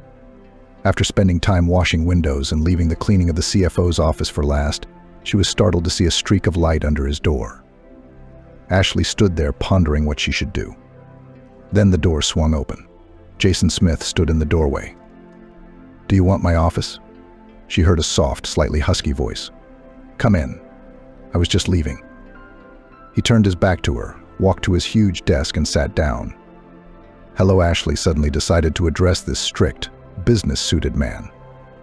He looked up and stared at her blankly. He probably would have been just as surprised if a chair had spoken to him. What he asked for some reason. And then, as if realizing, "Excuse me." "Hello." "Jason Smith, I'd like to talk to you," Ashley said. "Or should I say, when I'm taking the trash out of the trash can. And you know I don't mean to gossip or complain. But sometimes I find documents in the trash that could be used against the company's interests if I wanted to." He took off his glasses and rubbed the bridge of his nose. Then he stood up, walked around the office, and turned to face Ashley. He was looking at her now, not absent-mindedly, but intently and carefully. Now he said, "What kind of documents did you find and what departments? More details, please. And please, sit down." He made an inviting gesture, pointing to a chair in front of his desk. "Jason Smith, once again, I'm not going to complain or set anyone up," Ashley said. "But I've tried to bring this situation to the departmental staff and no one wants to hear me out. And we're talking about personal data, accounting data, your company's financials, I think." Ashley continued, noticing that the man was listening to her very carefully, that we need to tighten control over the handling of documents, especially their disposal. It's not right that I, a simple cleaning lady, know, for example, what the company's revenue was last month and what the current penalty for tax arrears is. Jason Smith leaned back in his chair, his gaze now expressing keen interest. "But I think you're being modest," he said. "You're not an easy cleaner, to say the least. What's your name, by the way?" "Ashley," she said, and looked him in the eye. "And I understand from what you've said that you know about accounting." "Ashley, where are you from?" Jason Smith asked. "Well, I'm an accountant by training," she said. "I don't have a college degree, but I graduated with honors and worked for a couple of years as an economist at a large plant." Seeing that he continued to listen to her attentively and interestedly, she suddenly made up her mind. "I can't say that I'm such an outstanding specialist, but I also noticed errors in the wires, for example." Jason Smith became wary. For example, your accountant uses account 40 goods to record annual production, but you should use account 43 finished goods. Then there will be no error in cost accounting. After all, you already paid a penalty of almost $70,000 last quarter for this error. But nothing has changed. Jason Smith put his gold-rimmed glasses back on his nose and interlocked his fingers. "Amazing. Interesting things you're telling me. A simple cleaning lady, Ashley." But he took a pen and began to write something quickly in his day planner. "You are now clearly out of place, finishing your work today, and I expect you here in my office by 9 o'clock tomorrow." All of this was said in a tone that had no hint of doubt or suggestion that she herself might want something different. The next day, Ashley, dressed in her best pantsuit, to the amazement of the entire office, sat in front of the door to the CFO's office at the gesture of the receptionist. She realized that she was inviting her to come inside. Ashley opened the office door. Jason Smith was sitting at his desk talking on the phone. Yes, exactly what we need, she heard him say. Perfect for you in every way. And no strings attached. That's all right, I'll call you back. He disconnected the phone and made an inviting gesture with a smile. Please, sit down, Ashley's cleaning lady. He was quiet for a moment and then continued. You are certainly out of place here, it's quite obvious. I have a proposition for you. We have a sales branch. Would you like to be the chief accountant there? The offer struck Ashley so much that it even seemed absurd to her. She looked at him questioningly, trying to see if he was joking. The man sitting across from her was a solid, serious man who clearly didn't have time for such silly pranks. Me? Suddenly the chief accountant of the cleaning ladies? Chief accountants, and even without higher education. It doesn't happen like that. She looked at her interlocutor in panic. Don't be so frightened, Jason Smith said. He stood up, walked around the table, and sat down across from Ashley. Chief accountant is a big word for it. In fact, the firm is small, with only 3 employees and only 1 accountant. He's both chief and staff in one person, so to speak. And I've already made sure that you are quite wealthy as an accountant. By the way, he smiled about our conversation yesterday. I've already given orders to check the order of accounting entries. And you know you were right. There are a lot of mistakes, so you should not doubt your own abilities. Wouldn't you agree? Wouldn't you agree? He glanced at his watch, and then at Ashley, clearly expecting her to answer immediately. When he saw her hesitation, he struck the final blow. I'm sorry, I forgot the most important thing, he smiled charmingly. The money question. You are, of course, interested in the question of salary. But let's start with a trial period to agree on $100,000 a month, and then we'll see the results. Do we have a deal? Ashley, who had never received even a quarter of that amount, was stunned. $100,000 a month. To buy good winter clothes and shoes, to repair the roof of the house, and finally to pay for her grandmother's knee surgery, which she had long dreamed of. All these desires swirled in her head. If she could earn so well, she could really help her family. A chance like that she might never get again. She should give it a try. She should be able to do it. I agree, she said quietly, and smiled. Thank you, Jason, for your trust. He looked at Ashley carefully, and for some reason he lowered his eyes, tracing some lines on the desk calendar. It was as if he was hesitating about something. At least it seemed to her, for some reason, that he was confused and thoughtful for a few seconds. But it passed quickly. And in front of her again sat, confident in each of his decisions, of the leader. Well, excellent, he said. From tomorrow you will start your duties. I'll make sure you're up to speed. Ashley threw herself into her work with all her heart. She was a good bookkeeper, and she performed her duties with integrity. But pathological honesty, gullibility, and unsophisticated style are not the best qualities for the chief accountant of a commercial firm with an unclear reputation. She really for a long time did not notice that in parallel with the daily official activities of their firm was some barely noticeable work.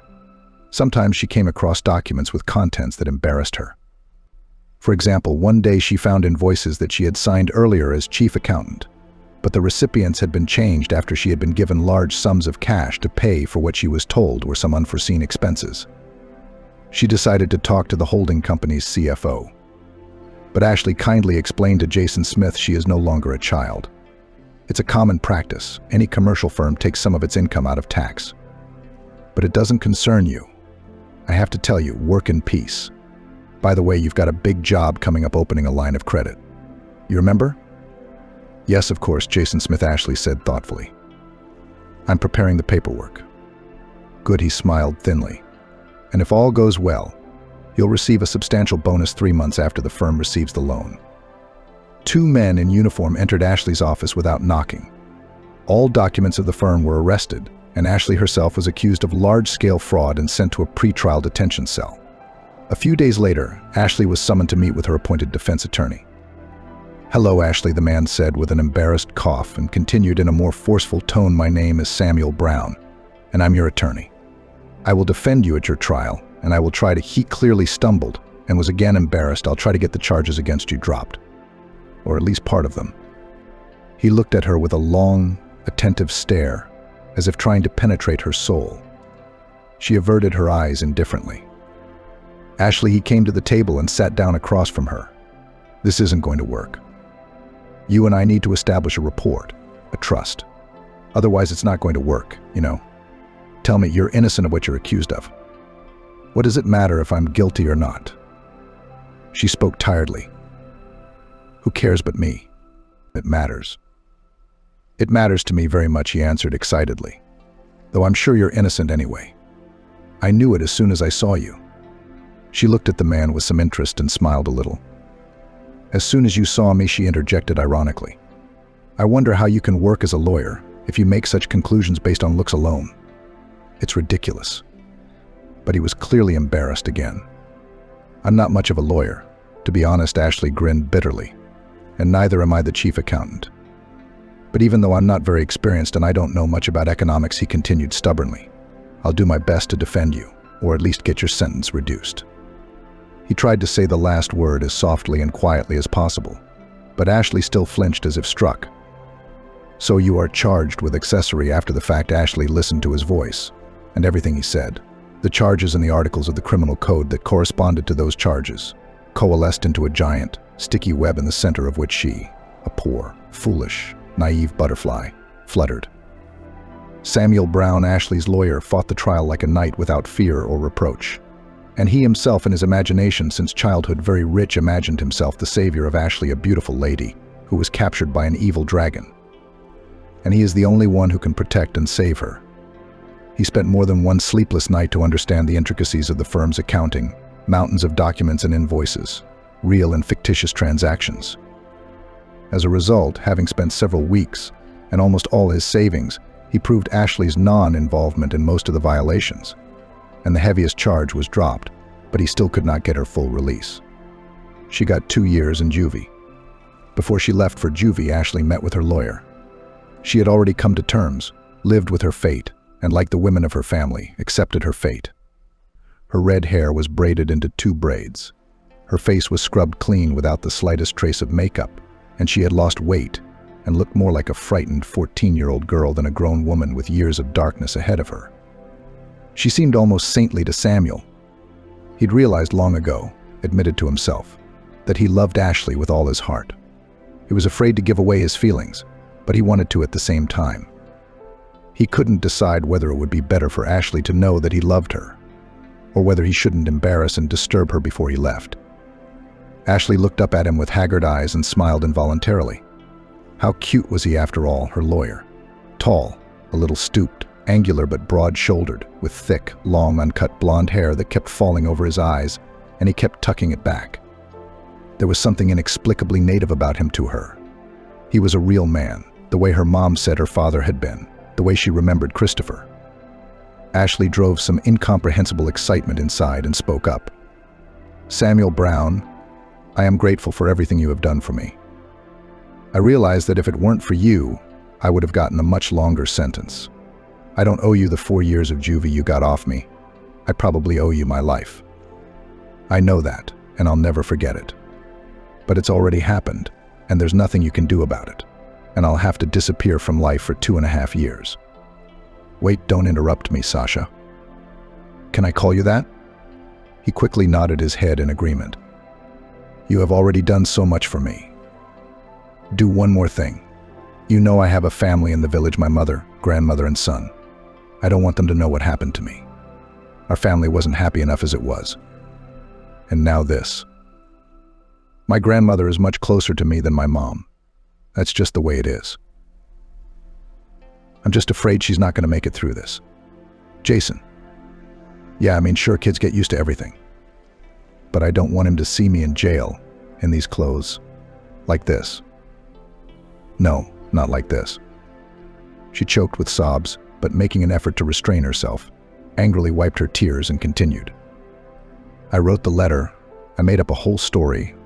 I lied about everything. Of course, Grandma won't believe it. But if this letter is brought by a good, sincere person, such as you, Sasha, she might listen, understand, accept and agree to wait. I know I can't. I have no right to hang this on you. But I have no one else. And I can only trust you. I beg you, Sasha, if you can, do this for me. She handed him a few folded sheets of notebook paper, written in small handwriting.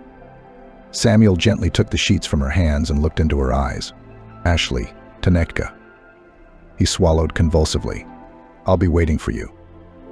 Ashley had stood her ground, endured, survived 2 years, keeping herself as a person, pure and whole. She's learned a lot, rethought a lot. She saw and learned things she would never have seen or known in a normal life. Many of the things she saw she would have preferred to never experience. But that's how life happened. She got out of the colony and went to the only place on Earth where she was welcome, at least as she hoped, home. On a clear autumn day, she got off the bus and wandered towards her grandmother's house, trying not to be recognized. "Hello, Grandma," she said simply to Barbara, who was furiously beating the dust out of the mat with a stick. The very old woman looked up at her, dropped the stick, and woke up for the time being. So much chemistry. Suddenly a question hammered in Ashley's brain, the answer to which she couldn't remember in any way.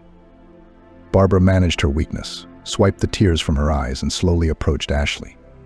Quietly, she asked her granddaughter and hugged her as she had as a child. Their shoulders shook, but quietly. Again, like as a child, coaxed her grandmother in Ashley's ear, on her back, her shoulders, her head. "Quiet girl, my golden girl. It's nothing. Ashley, nothing. Dirt doesn't stick to gold." Ashley looked into Barbara's eyes. There was nothing but love in them. Ashley pressed her grandmother's hands to her face and sighed. She was home. And Jason, she suddenly realized when both of them had calmed down from their first excitement. "Where's Jason?" "Grandma, it's like kindergarten."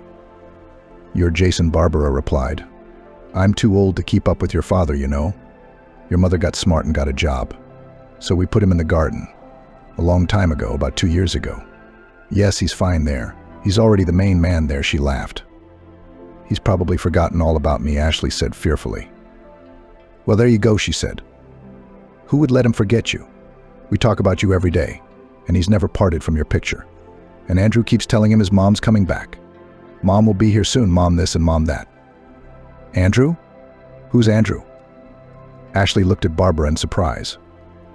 "Well, there's this new good man. We've been having a hard time without him all this time. You'll get to know him soon enough," she said with a sly look at her granddaughter.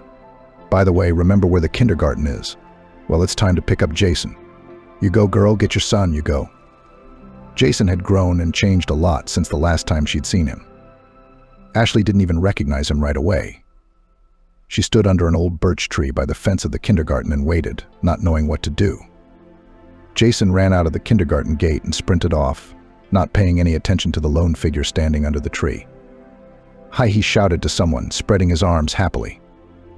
Ashley followed Jason with her eyes and was surprised to see him running toward the man, squatting down to him and spreading his arms wide as well. It was a man. In the twilight of the fall evening, Ashley could only see the outline of the figures and the bright blue stain of a jacket.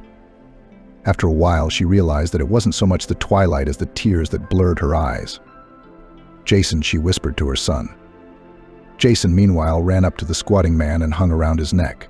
The man wrapped his arms around the baby, lifted him to his full height above the ground, and began to spin him on his axis. It was obvious that this ride had been performed many times before and was familiar to both of them. Jason squealed enthusiastically, and the man laughed. Ashley closed her eyes and pressed her back against the trunk of the old birch tree.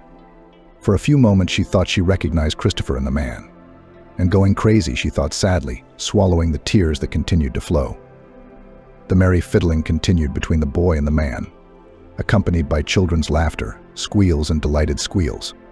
The man also continued to laugh and finally said, "That's it. Jason, Christopher, stop the pampering or your pants and shirt will go again." The man's voice sounded familiar to Ashley. She squinted, trying to make him out through the fall twilight and the tears in her eyes. Finally, she recognized the blonde, disheveled hair, the tall, slightly bent figure. It was Samuel Brown, her lawyer. Jason spotted her first. He stopped in his run, as if he had run into an invisible wall, crouched down with his hands on his knees, and leaned over and rushed toward her. "Mom, did you make it?" Ashley squatted down, wrapped her arms around the fleeing Jason, and pulled him against her, breathing in her son's dear, beloved scent hard and tight. The smell she'd dreamed about every night for 2 years. Samuel walked slowly toward her. He squinted myopically. "Hello, Ashley," he said in a voice hoarse with excitement. "Hello, Sam," she replied, also feeling a lump in her throat. "You've gotten even more beautiful, Ashley. I've been expecting you, and it's really good to see you." "Glad." Just glad, she looked up at him with a smile. "And here I am, Sam, seeing you, just happy." She brought her face close to Samuel's and kissed his cheek. They walked down the street, rustling the gold and red leaves that carpeted the ground. Jason held onto his mother's hand with one hand and Samuel's with the other, and walked cheerfully between them, jumping up and down every chance he got, making sure to lift as many fallen leaves into the air as he could. It was extremely exciting. And Jason was perfectly content, especially because neither his mother nor Uncle Sam ever scolded him for his outright hooliganism. They had no time for each other, looking into each other's eyes and smiling.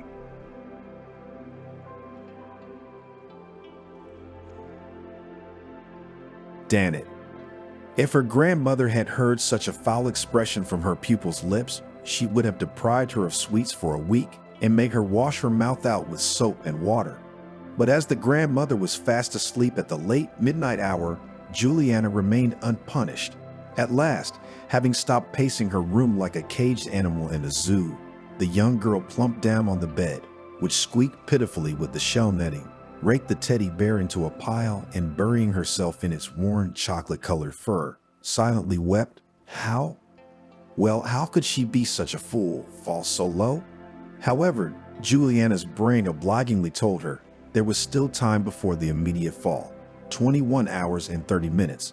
The exact time was told to her by the dial of the alarm clock, on which she cast a tear-fogged glance. It was in that time frame that she was to report to the hideous, impossible, heartless wretch in order to. It all happened 10 days ago. Julian was in the school library where she had just returned the books she had read and had volunteered to help the old librarian, who was suffering from sciatica from the rainy weather and was shelving them herself. "You can't reach it, little one," came a mocking voice over her shoulder, and the schoolgirl shrieked and turned around abruptly. Scared her? Because of the height difference, she jammed her nose into the voice owner's chest at armpit level. "No," she answered sharply, and gritting her teeth, she looked up, glaring boldly and contemptuously. Alfred, the terror of the whole school, a bully and just the embodiment of all male vices. The distance between the shelves left no room for maneuvering, but Juliana still twisted, turned, sliding her side involuntarily on his thigh, and stood on tiptoe, reached up a little more, and the book about the lives of the greatest ancient Greek philosophers would be in place. She decided that she would just ignore Alfred, shit on him, not this pleasure. Grandmother, by the way, even in her mind forbade swearing, but her granddaughter allowed herself to do it in her mind. Because life was such that sometimes got through on emotions and nothing could not be done about it. Julian repeated to herself that she didn't care, that he continued to stand behind her, probably squinting mockingly at her blue eyes, so piercing that he seemed to see right through you. There was a rustling sound as Alfred scratched the blonde back of his head. What an unseemly habit. And then he suddenly snatched the book from her, yanked it out of her hand, and slid it back onto the shelf himself. "I didn't ask." She choked on air before she could finish, because he immediately grabbed her shoulders and turned her around to face him, literally slamming her back into the shelving unit. "We need to talk. I have nothing to say to you." Julian raised her voice, and then, remembering where she was, switched to a whisper. "I don't want to talk to you." "Is that so? After all you've done?" He lowered his tone too, as if to tease me. "By the way, you've caused me so much damage. You called everyone up to the director. Losses. Who would even think of trading test answers?" "Businessman," hummed Alfred. "You're a dishonest man, you're a liar, you're a..." "You tell me you're not a gentleman." His hand suddenly moved from the girl's rounded shoulder to her thin, tall neck. Her fingers ran along the edge of the white starched collar of her uniform dress, as if groping, outlining the contour of her collarbones. "What is it about you, huh? You dress like a grandmother and act like one. What are you doing?" The girl whispered. Her voice was quiet, barely audible, no longer out of habit of following the library rules, but because of the strange numbness spreading through her body from where Alfred touched. "Yes, so," he grinned, but with just his lips his eyes were cold. There was nothing to do. He pulled away, took a step to the side, and so some distance finally appeared between them. The obsession was over. Nothing to do. Julian gasped for air. Alfred stood with his hands in the pockets of his jeans, on top of a t-shirt with some soccer club symbols and a black jacket, obviously a size or two larger than necessary. Despite his tall height of almost 190 centimeters, the guy was not very broad in the shoulders and was terribly complex about it, but kept it, of course, in secret. Alfred was the storm of the school, elusive, and at the same time a well-known bully for the whole neighborhood. Well, for his half of it, exactly. And he was also a repeater with a long history of delay in the 3rd, 6th, and 8th grades. It was hard to understand what was the terrible truth about him and what was a terrible rumor, but in any case it would be hard to find a person more opposite in terms of qualities and features noticeable at first sight compared to Juliana. She, like him, turned 18 this spring, at the very beginning of the season, when the first drop appeared from the roofs. But if Alfred looked 20, Juliana, much younger than her age. The principal, the canteen girl, and some other people admired it, loved to compare how different the schoolgirl looked from her peers.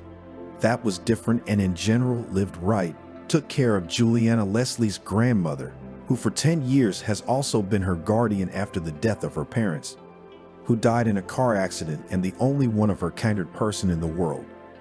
Two people who belonged to very different eras lived in a 3-room apartment Stalinka. In her working past, Leslie taught history and literature, almost 30 years lived in the far north. Her pension was decent, she had enough to live on. However, an outside observer might decide that the life of grandmother and her granddaughter was peculiar. Juliana received an exceptionally strict domestic upbringing. Grandmother had no doubt that the modern world could not be trusted with a child. Grind young, stupid creature, destroy the soul, morality, cripple the future. Leslie herself kept herself apart, socialized only with a few, worthy in her opinion people about her age. And if there was anyone who had the audacity to say that she was treating the child somehow wrong, that person received such an angry, logically structured, and reasoned response that he himself was guilty of everything. And in general, shame on his head. And in time, the neighbors got used to it. After all, every family has its own rules. Everyone knows that. And since Leslie's pupil was cleanly dressed and frozen in winter, was always well-fed, well-behaved, since Leslie herself had an impeccable reputation for the last 50 years. Then in time, everyone calmed down and even began to envy a little. After all, Leslie brought up her granddaughter so that just a gold, not a girl, not at all like modern children, the joy of the family, just a little good-natured lady, not a girl. Until the 5th grade, Juliana was homeschooled and then still went to school. And she was the black sheep. Her teachers praised her for her diligence and intelligence. They gave her A's. Once only got a C for an essay on how I spent my summer. In it, a 6th grader described how she had spent the whole summer reading works on world economy and the history of capitalism. The teacher said that it was very informative, but I would like to know about her personal, so to speak, life, impressions, adventures. Was it really just books all summer? Juliana answered boldly that her grandmother had a friend, Alexander Schwartz, who was 90 years old on his birthday and had written books on the history of capitalism. That's why it was necessary to read them all, and then, according to the results, so to speak, write a poem and read it to the Jubilee. Everything else is selfishness and vanity against the background of such an important matter. If Juliana had said this one-on-one, the teacher might not have gotten angry, but the confrontation happened in front of the whole class. The class fell down from laughter and the teacher gave her a C. Because of this C, the girl became ill. Such a hysteria happened, which ended with fainting, that an ambulance had to be called. Naturally, the teacher replaced the C with a B, for goodness sake. But Juliana still long walked in sadness and told everyone that she was a talentless and a failure, since her essay was evaluated only on some pathetic 3. However, Juliana stood out not only the specifics of this study. She dressed very original. The closet of the pupil, of course, was occupied by her grandmother and consisted of things good, new, but only sewed on the fashion of the 30s of the last century. And that they were not the most fashionable, dressy styles of that era. The shoes were also the most modest, flat shoes, not stained. Her classmates were growing up, becoming teenagers, young girls. They were learning to use makeup, getting manicures, coloring their hair. Julian couldn't afford any of that. Not that she didn't want to. Sometimes she thought her grandmother was too strict. But then she remembered that Leslie had a weak heart, and that in the modern world, life was not so easy because of such loose morals, and any rudiments of rebellious sentiments withered like wheat without water in the hot summer.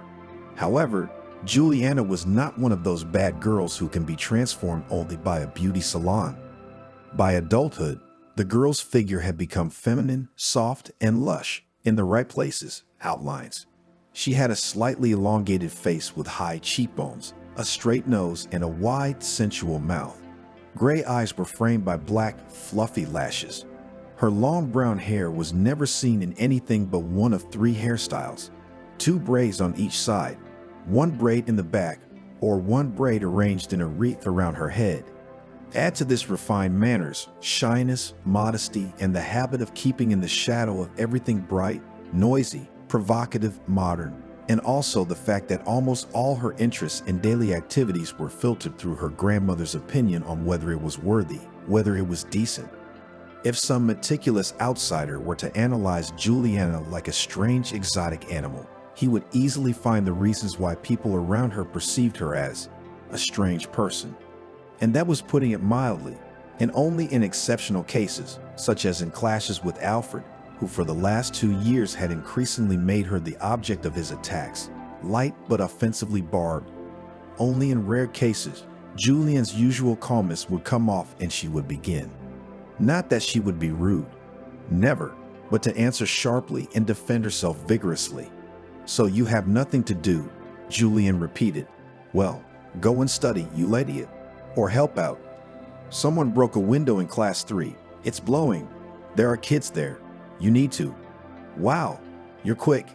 Alfred smiled as usual.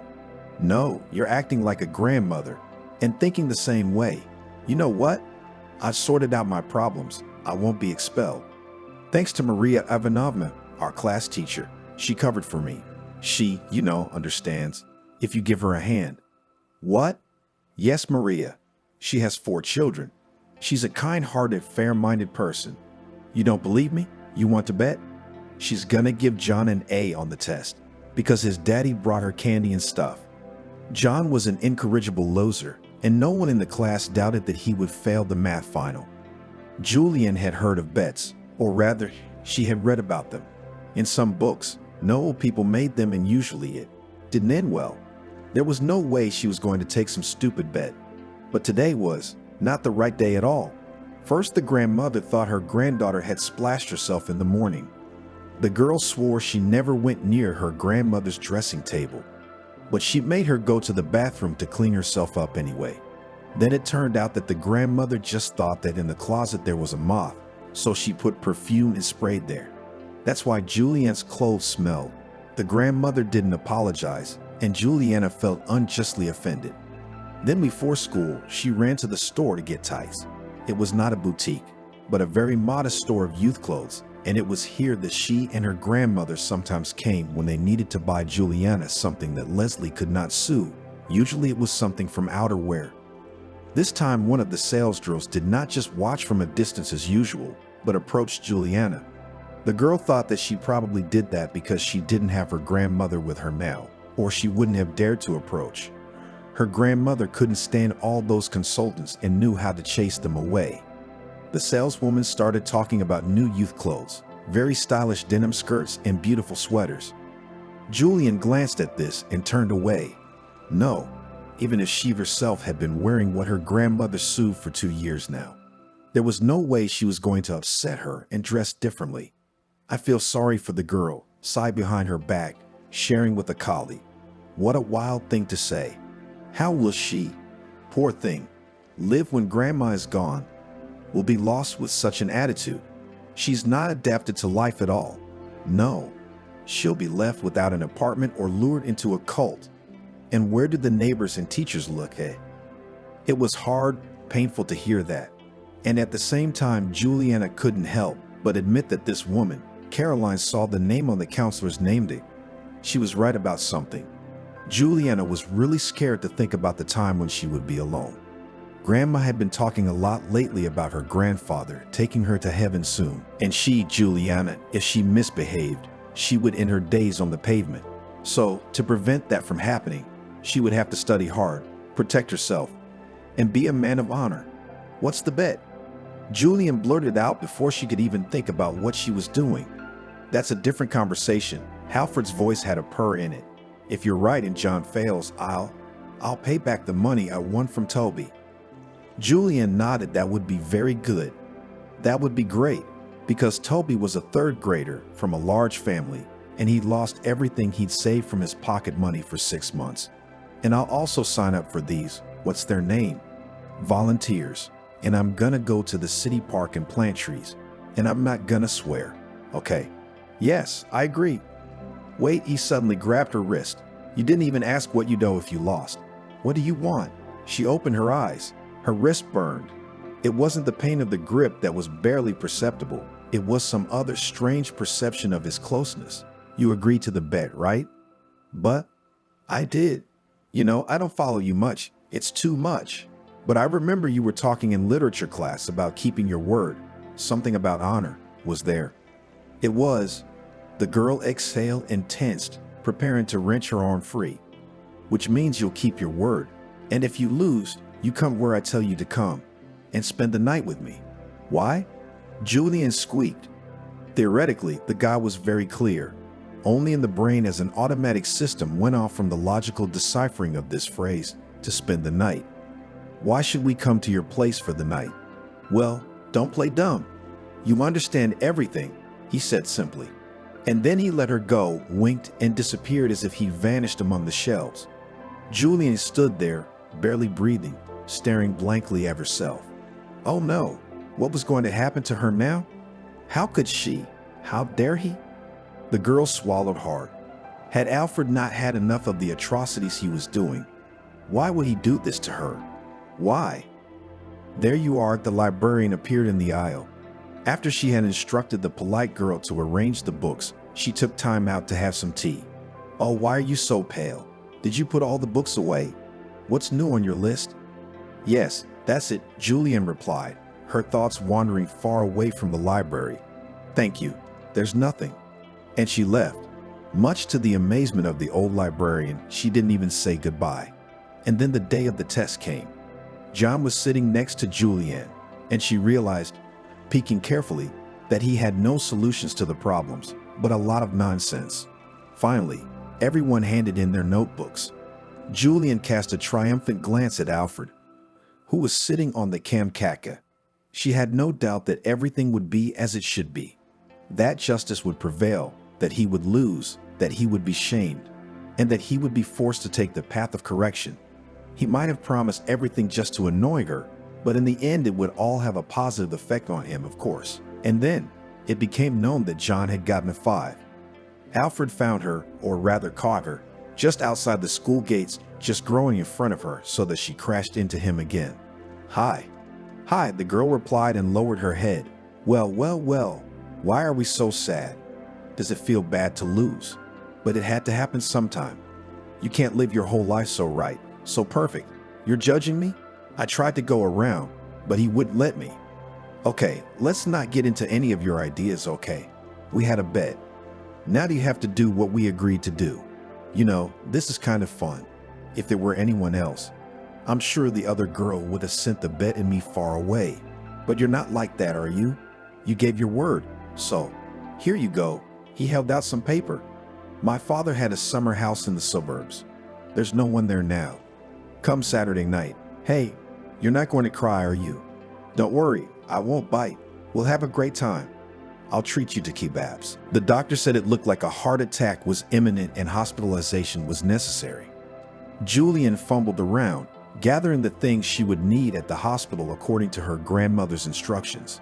Leslie was taken away.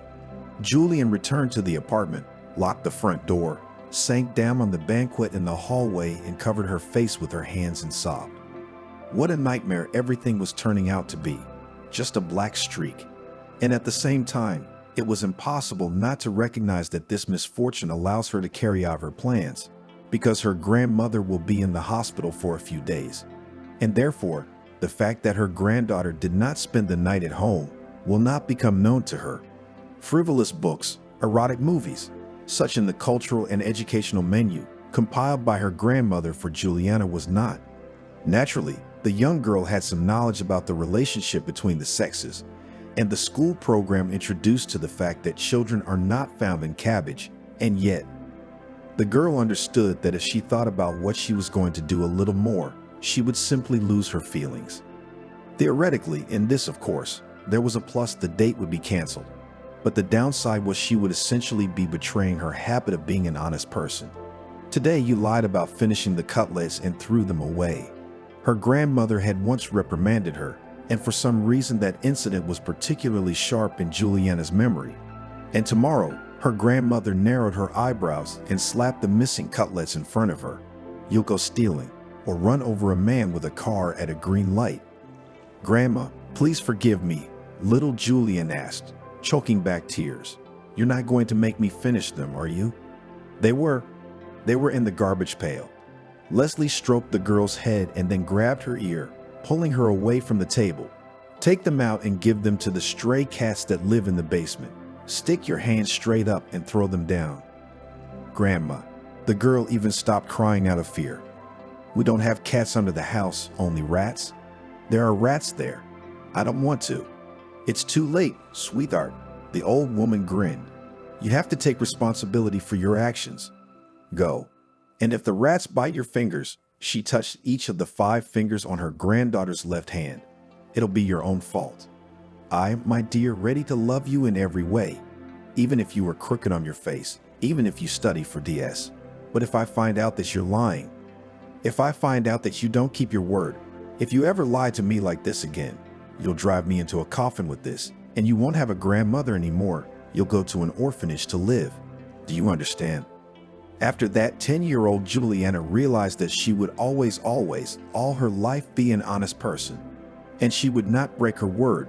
To go and give herself into the hands of the monster in human form, Juliana chose her weekend dress, the most elegant dress, snow white Richelieu fabric, sun skirt, and wing sleeves. Her hair was bound with a dark green ribbon. She decided not to think about what would happen. Until it happened, she decided to take it one step at a time. Gather herself and make sure all appliances were turned off. Leave the apartment and the house. At the bus stop, take a bus to the station where the commuter trains leave from. Get off the light version of the train, and she was a little confused, but she was told the way was to walk across a field. It was not terrible. There were more people walking there, some cheerful company of granny's gardeners. They were singing songs. A young, strong voice suddenly broke into their elderly chorus. The grandmothers marveled at the unusual companion, who, so young, knew the words of the old hymn, but immediately sang again, and so the whole company reached the dacha community. It was separated from a small village with a funny name of Jishiki by a field where in the old days huge herds of cows grazed, and now rare livestock kept by the locals. A little farther south, the village and the dacha estates were surrounded by a river that dried up to the bottom during the hot summer months. Julianne opened her mouth to say that she couldn't come anywhere, because how could she possibly explain her grandmother's absence at night? She didn't even have any friends she could, theoretically, stay overnight, but she didn't say anything. Alfred left the school with a double feeling. On the one hand, he had managed to achieve something that seemed unreal, but on the other hand, he felt as if he had soiled himself in something nasty, dirty. Juliana was different from the other girls, and for more than a year she had been only an object of interested, mocking observation. But then, he began to notice things that others didn't. How good she was, always a straight back, proud, but not haughty, but a sort of, here, the right word for it is aristocratic head planting. This girl never gossiped about others, never brought cheat sheets. It was clear she didn't live an easy life, but no one heard her complain. It seemed that she existed in her own closed, like a soap bubble, world. At recess, she would duck into a book and go deaf. Then one day, she suddenly noticed Alfred was in a bad mood and threw something like, "Don't take offense, she wouldn't understand." This phrase referred to the conversation Alfred had had with his geography teacher for about 10 minutes, who had reprimanded him harshly and with a switch to personalities for not having done his homework and didn't want to hear about the fact that there was no time for it because Alfred's apartment was being renovated and he couldn't refuse to help. She always scolded her students harshly for everything after her husband got his paycheck, because, as rumor had it, the lion's share of that salary he took to his mistress, so she found someone to take her anger out on. It was Julian's statement that caught Alfred's eye. He didn't ask for pity, and no one dared tell him what to think or feel. He tried to hurt Julian with taunts, but it was all in vain. He began to observe her more, and he didn't realize how it turned into an obsession. Yes, that word seemed quite right to him, and Alfred didn't want to do anything about it. Why should he? After all, she, in all likelihood, like many other people, already had a certain idea of him. So why disappoint her? And even if he had no chance of gaining her favor in kind, well, so be it. But he would get what he wanted. Julian was greeted by the familiar, adoring smells of her grandmother's late lunch of chicken noodle soup and blueberry puff pastries. But before she sat down at the table, at the very threshold, grandmother asked Juliana what grade her test had gotten at school. Only when she was satisfied with the answer did she tell her to take off her shoes and wash her hands. Then they sat down to watch TV, and some old movie about the Musketeers was on. Then Grandma, though it was already 8 o'clock in the evening, took out the crystal from the cupboard, though she hadn't had time to wash it in the morning, so she had to wash it in the evening, she said, handing her pupil an apron, without which no housework could be done. Then Leslie went to bed. Julian was left to herself. The hands on the dial were approaching midnight, inexorably approaching the coming of Saturday. The girl convulsively sucked in air, leaned back on the bed, closed her eyes. What should she do? Break her word? She could, of course. It was unlikely that for such dishonorable behavior she would be immediately hit by karma, a boomerang. That is, a deserved retribution from fate, which her grandmother was so fond of talking about. And anyway, Julianne somehow couldn't imagine how she would exist after. Not to mention that this very thing, the very thing she had signed up for. Julian sat up abruptly on the bed, then paced the room. Then a "damn it" came from her lips.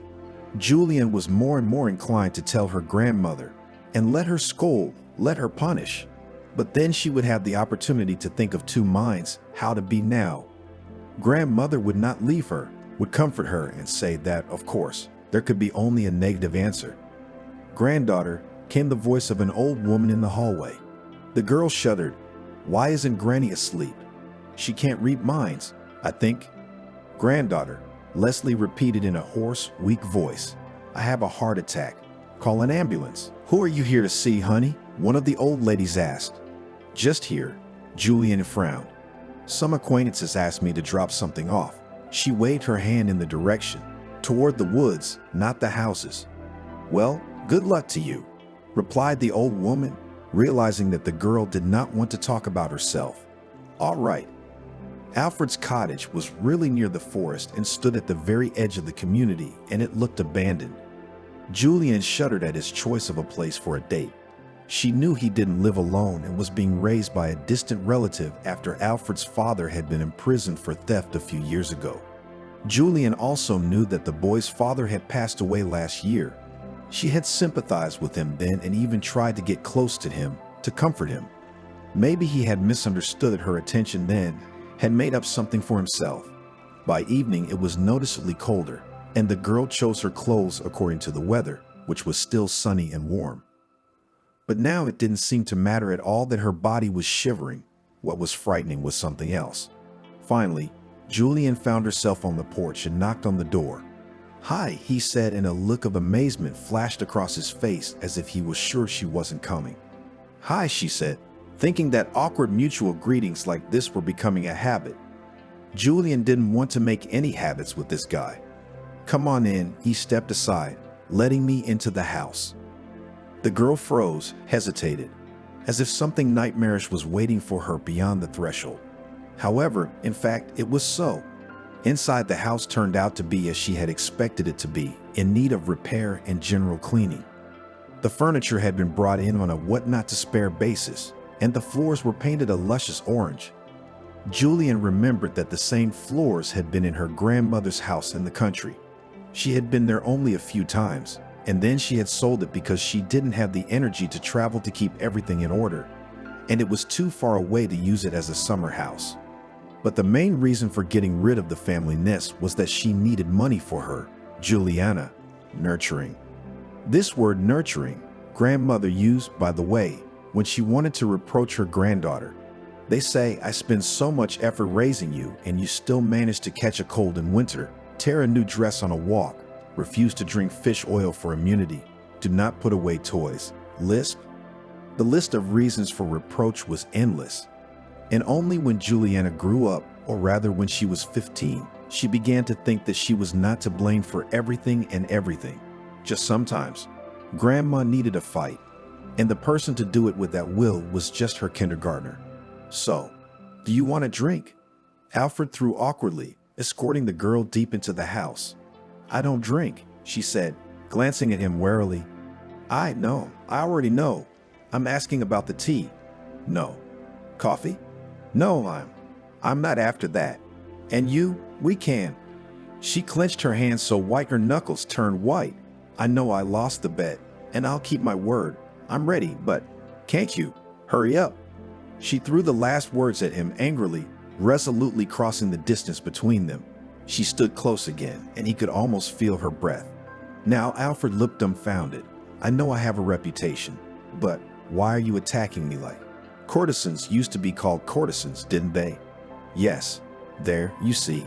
Turns out we can speak the same language, he smirked. Okay, that was an unfortunate comparison. I'm sorry. But do you think I'm going to attack you like a barbarian? Julian said nothing. Alfred sighed, sniffled oddly, and stepped back, shoving his hands into the pockets of his jeans. It was quite dusky in this part of the cottage. Light poured in from the ajar door on the right, and there were two in this cluttered hallway or cluttered living room, or rather, a cluttered living room, because there couldn't possibly be a living room at the cottage. Julian was more inclined toward the latter, given the fireplace she'd noticed, which must have been unheated for 100 years, so dusty and littered with debris. But she was much more interested in Alfred than in the surroundings. On the way here, her brain had been drawing the most fantastic, disgusting pictures. She imagined being at the mercy of a cynical, immoral scumbag. But why did it seem that now she was just a boy who wanted to seem tough, like the bad guys in action movies, but was desperately afraid of it? So, you're shivering and you'll sneeze tomorrow. Apparently, the prolonged silence in which they were frozen, like two exhibits in an abandoned museum, began to irritate him. Come on, I'll put the tea on. Julianne dointly stomped after her. What's all this for? What? Drinking me tea. It makes sense because you're cold.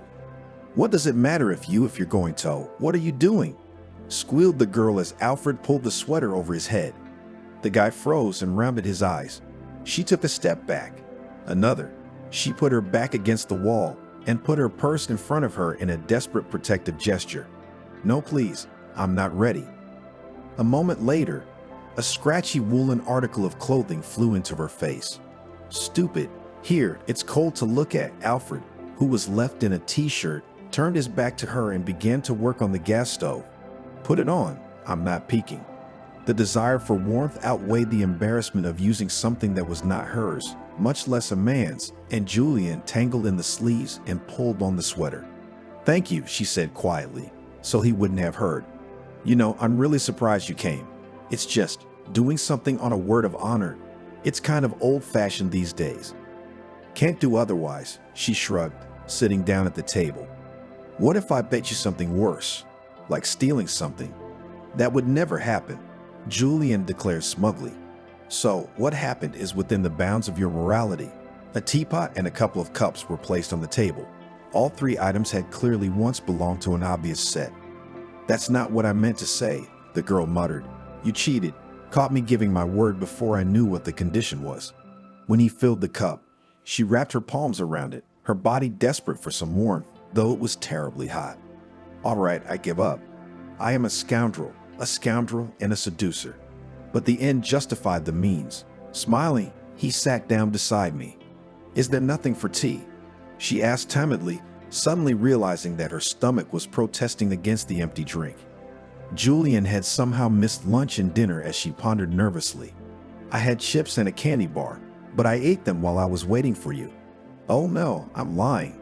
Here's half a chocolate bar. He added it to the table. I see. For a while there was silence in the kitchen, where a lone light bulb shone, apart from the sounds of tea drinking. What was that? Julian was suddenly alert. I didn't hear anything. Alfred said nonchalantly. I heard something. You're imagining things. Is there anyone else in the house? The girl went cold. No.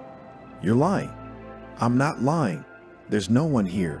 The guy nodded at the doorway. Well, except for him. A puppy came into the room.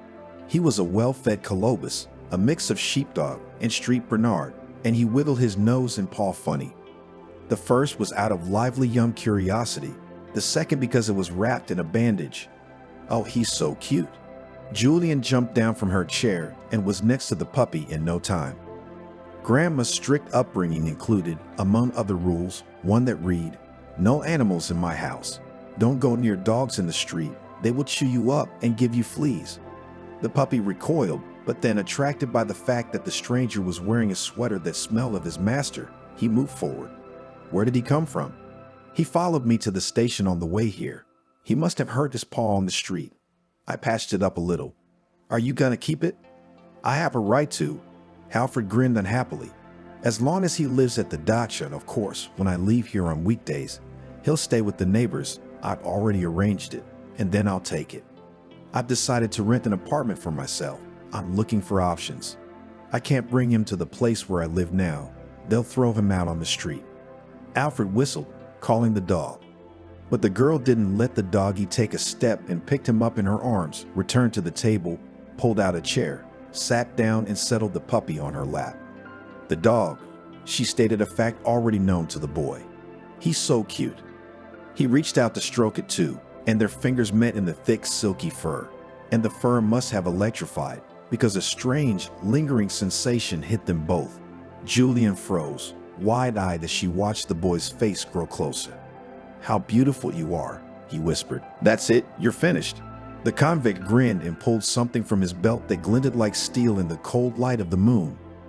They were separated by a mere 3 or 4 meters. He was not a coward, but he was not a fool to stay heroically in the house and engage in hand-to-hand combat. Taif, Taif, a puppy threw itself at his master's feet. He wasn't a coward either, but he was too young, and when the house had been broken into, he'd just been scared and huddled under the couch, crying in his own puppy way.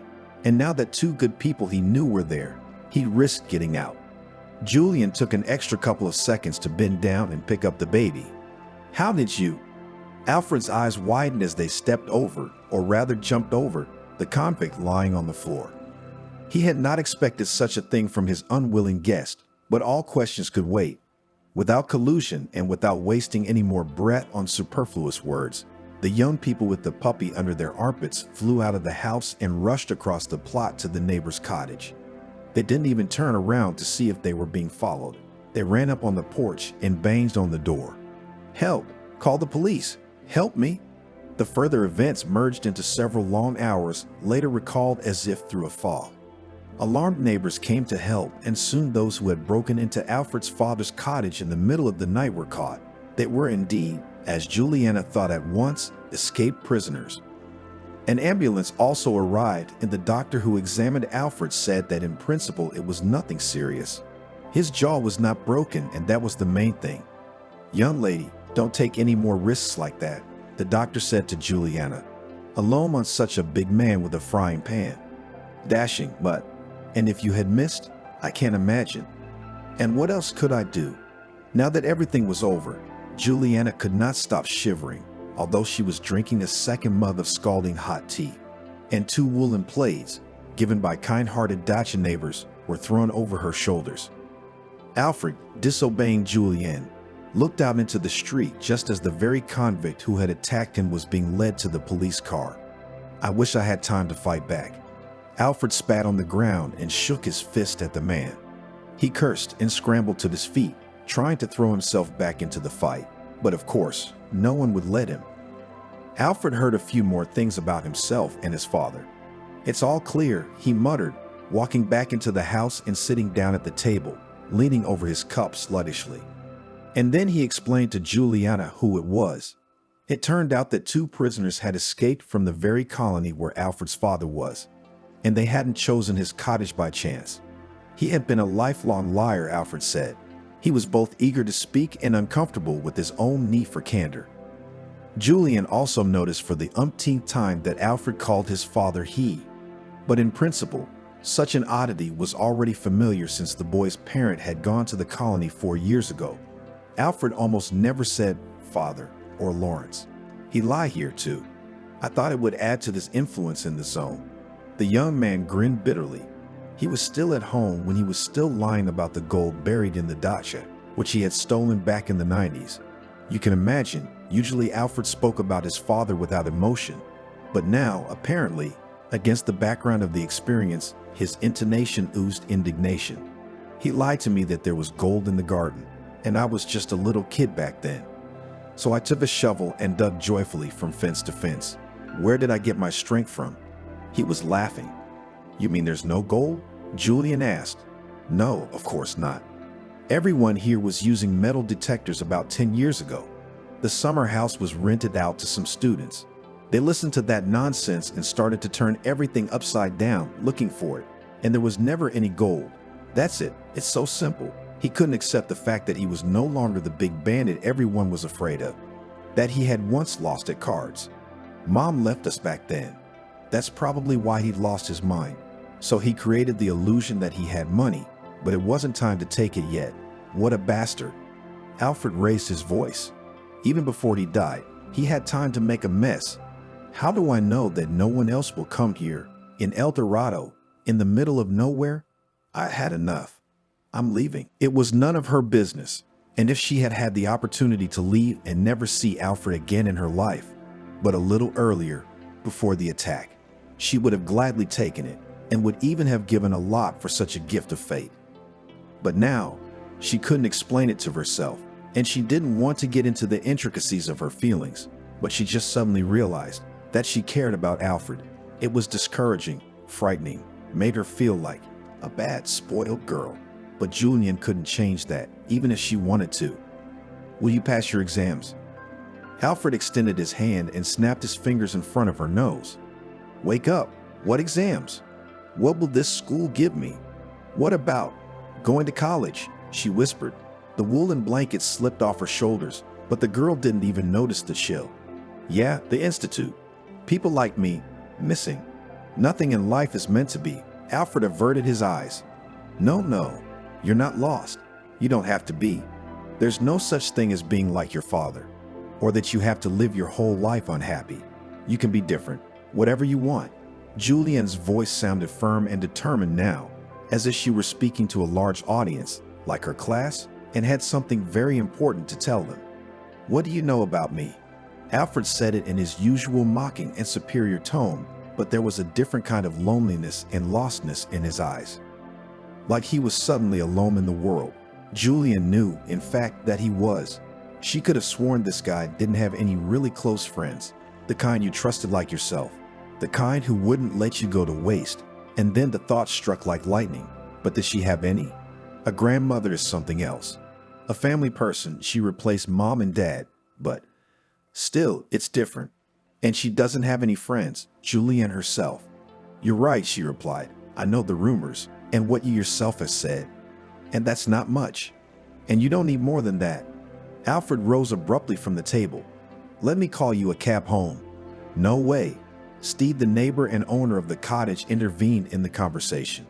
He hadn't overheard the conversation. He just had his own business with the late Sprouts in the next room and overheard a lot of things. Steve had known Alfred for 3 years, that is, exactly since he had bought a plot here. At first, he had thought Alfred was a troublemaker and a criminal. That's how the distant relative of the young man, who became his guardian, had described it. But then Steve changed his opinion, if only because no one in the cottage community and in the nearby village could not recall any bad deeds in which Alfred was involved. If only because this kid was seen in good deeds here, he helped to fix the barn for livestock one grandmother in the village. He helped to find a lost cat in some townspeople who came to the cottage for summer vacation. He participated in clearing the pond of all sorts of garbage, and even once restrained the local gang of hooligans when they got to molest the girls' daughters of the owners of the lost cat. All in all, Alfred was, in Steve's opinion, a great guy. He didn't really understand what he had in common with Juliana and decided that it was probably his girlfriend, a romantic interest, so to speak. "Why don't you come and sleep at our place? There's plenty of room. I'll give you some bedding. We'll set up 2 places right away, youngsters. We'll have tea in the morning." Steve waved his hand. "And then I'll give you both a lift to the station. All right?" Julian and Alfred nodded in agreement, so they all did. "Grushenka, at last you're back." A neighbor who looked out of the apartment across the hall rushed to the girl. "Good afternoon, Selima." The girl smiled politely. "I slept over at an acquaintance's place." She had already prepared a lie about the fact that this acquaintance had a small child, and she needed to work the night shift, and her husband too. And so, until they adjust the schedules as necessary, they are looking for friends who will sit with the baby. But from the next words of the neighbor, Juliana almost fainted.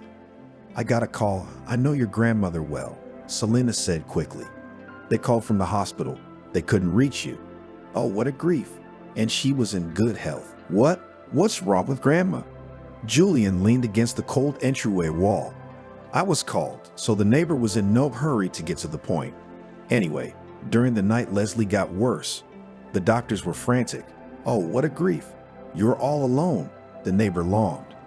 Grandmother, is she dead?" Julian's hand rose and lay on her neck. "How hard it is to breathe. It felt like the sky was going to fall on my head. Was it really like this? Like this? Ridiculous everything. She was far away from her grandmother in her last hour." "No, why would you think that?"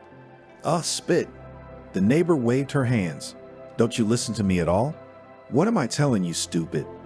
I'm telling you that you are alone. Since Grandma went to the hospital, it must be hard for you alone.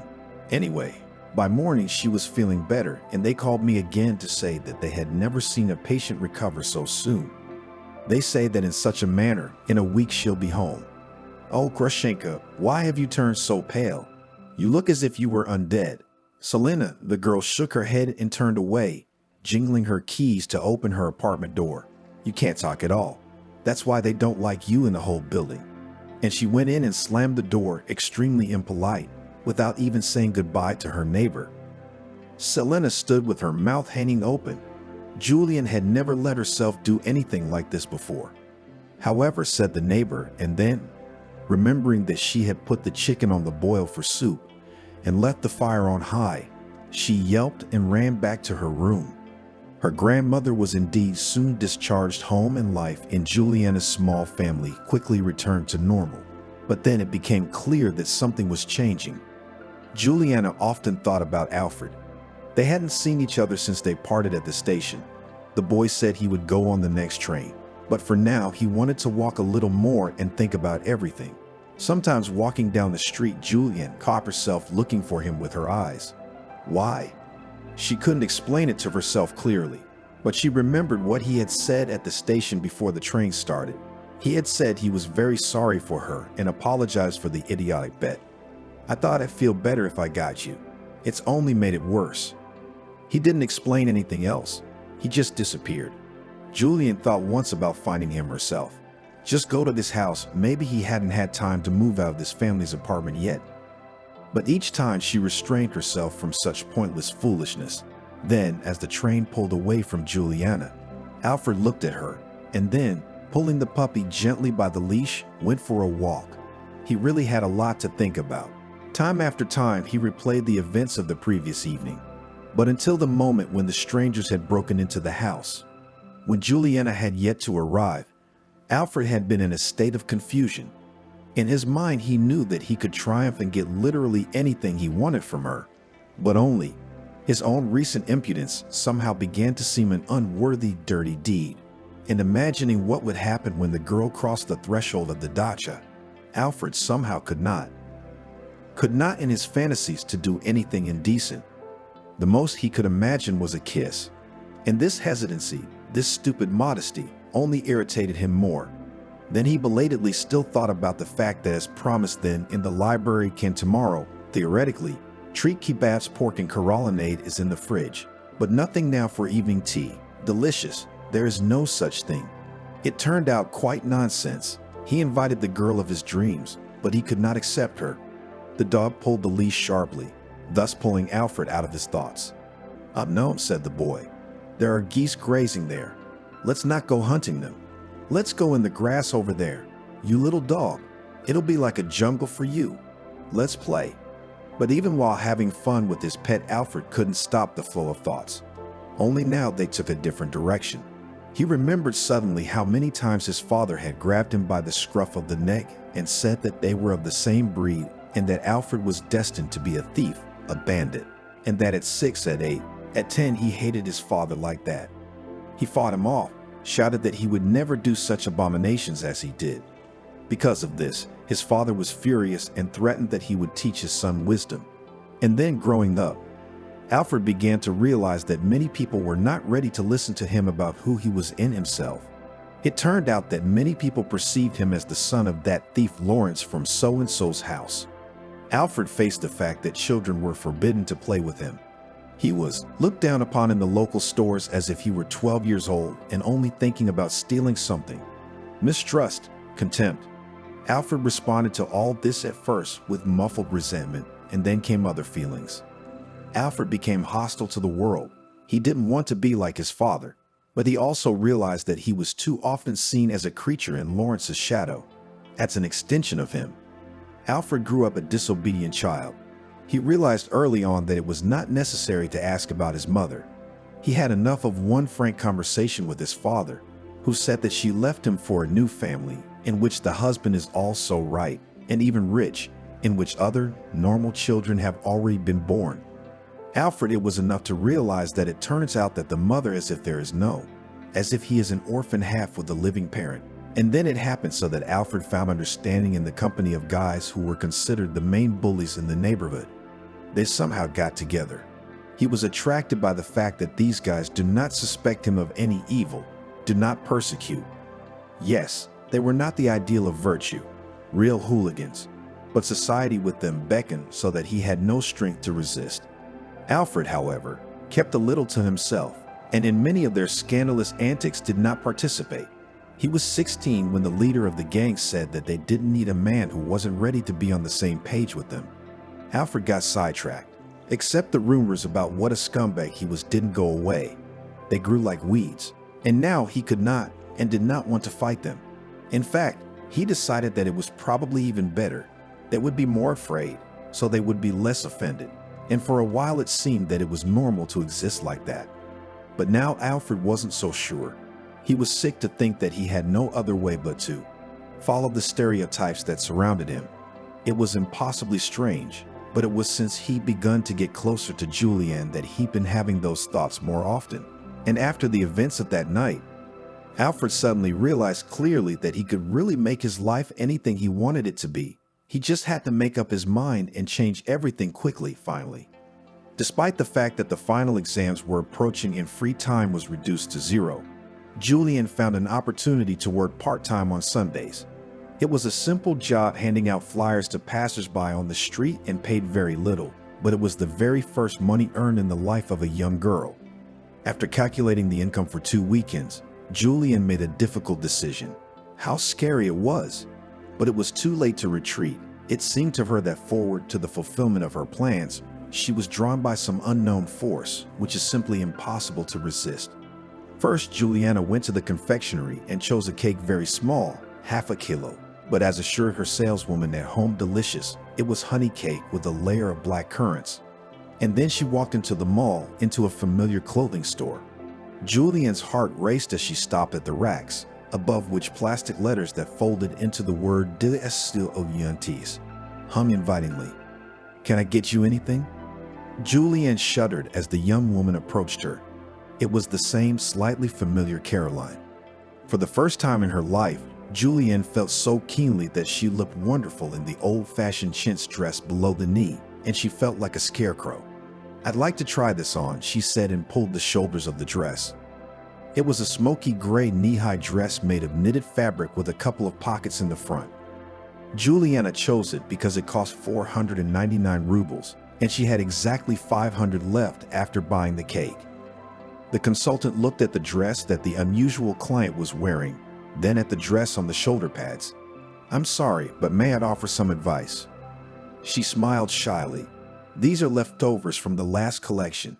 And here, stepping back a step, she pointed to 4 mannequins showing brightly colored sundresses made of cotton with floral prints. "A new collection, but we just haven't had time to put these particular models on sale yet. If you want, I will now bring your size," the consultant gabbled amiably. "One moment, please." Before Julianne could say that she shouldn't worry, the consultant disappeared and then reappeared, carrying 4 sundresses of different colors and in 2 sizes each. And right now, Juliana just didn't have the strength to refuse. Once these marvelous outfits were in her hands, it was as if a witch's spell had fallen on her. In the end, she came out of the fitting room clutching a sundress with large fuchsia flowers to her chest, looked down upon in the local stores as if he were 12 years old and only thinking about stealing something. Mistrust, contempt. Alfred responded to all this at first with muffled resentment, and then came other feelings. Alfred became hostile to the world. He didn't want to be like his father. But he also realized that he was too often seen as a creature in Lawrence's shadow, as an extension of him. Alfred grew up a disobedient child. He realized early on that it was not necessary to ask about his mother.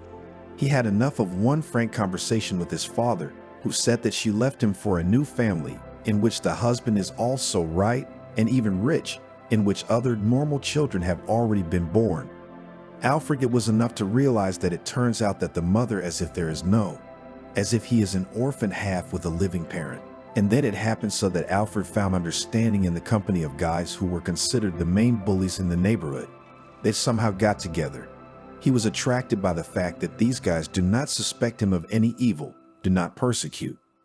Yes, they were not the ideal of virtue, real hooligans, but society with them beckoned so that he had no strength to resist. Alfred, however, kept a little to himself, and in many of their scandalous antics did not participate. He was 16 when the leader of the gang said that they didn't need a man who wasn't ready to be on the same page with them. Alfred got sidetracked, except the rumors about what a scumbag he was didn't go away. They grew like weeds. And now he could not, and did not want to fight them. In fact, he decided that it was probably even better, that would be more afraid, so they would be less offended. And for a while it seemed that it was normal to exist like that.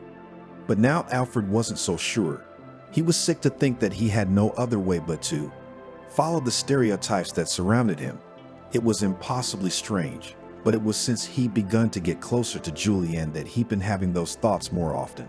And after the events of that night, Alfred suddenly realized clearly that he could really make his life anything he wanted it to be. He just had to make up his mind and change everything quickly finally. Despite the fact that the final exams were approaching and free time was reduced to 0, Julianne found an opportunity to work part-time on Sundays. It was a simple job handing out flyers to passers-by on the street and paid very little, but it was the very first money earned in the life of a young girl. After calculating the income for 2 weekends, Julianne made a difficult decision. How scary it was. But it was too late to retreat. It seemed to her that forward to the fulfillment of her plans, she was drawn by some unknown force, which is simply impossible to resist. First, Juliana went to the confectionery and chose a cake very small, half a kilo. But as assured her saleswoman at home, delicious. It was honey cake with a layer of black currants. And then she walked into the mall, into a familiar clothing store. Julianne's heart raced as she stopped at the racks, above which plastic letters that folded into the word DISGRACE hum invitingly. "Can I get you anything?" Julianne shuddered as the young woman approached her. It was the same slightly familiar Caroline. For the first time in her life, Julianne felt so keenly that she looked wonderful in the old-fashioned chintz dress below the knee, and she felt like a scarecrow.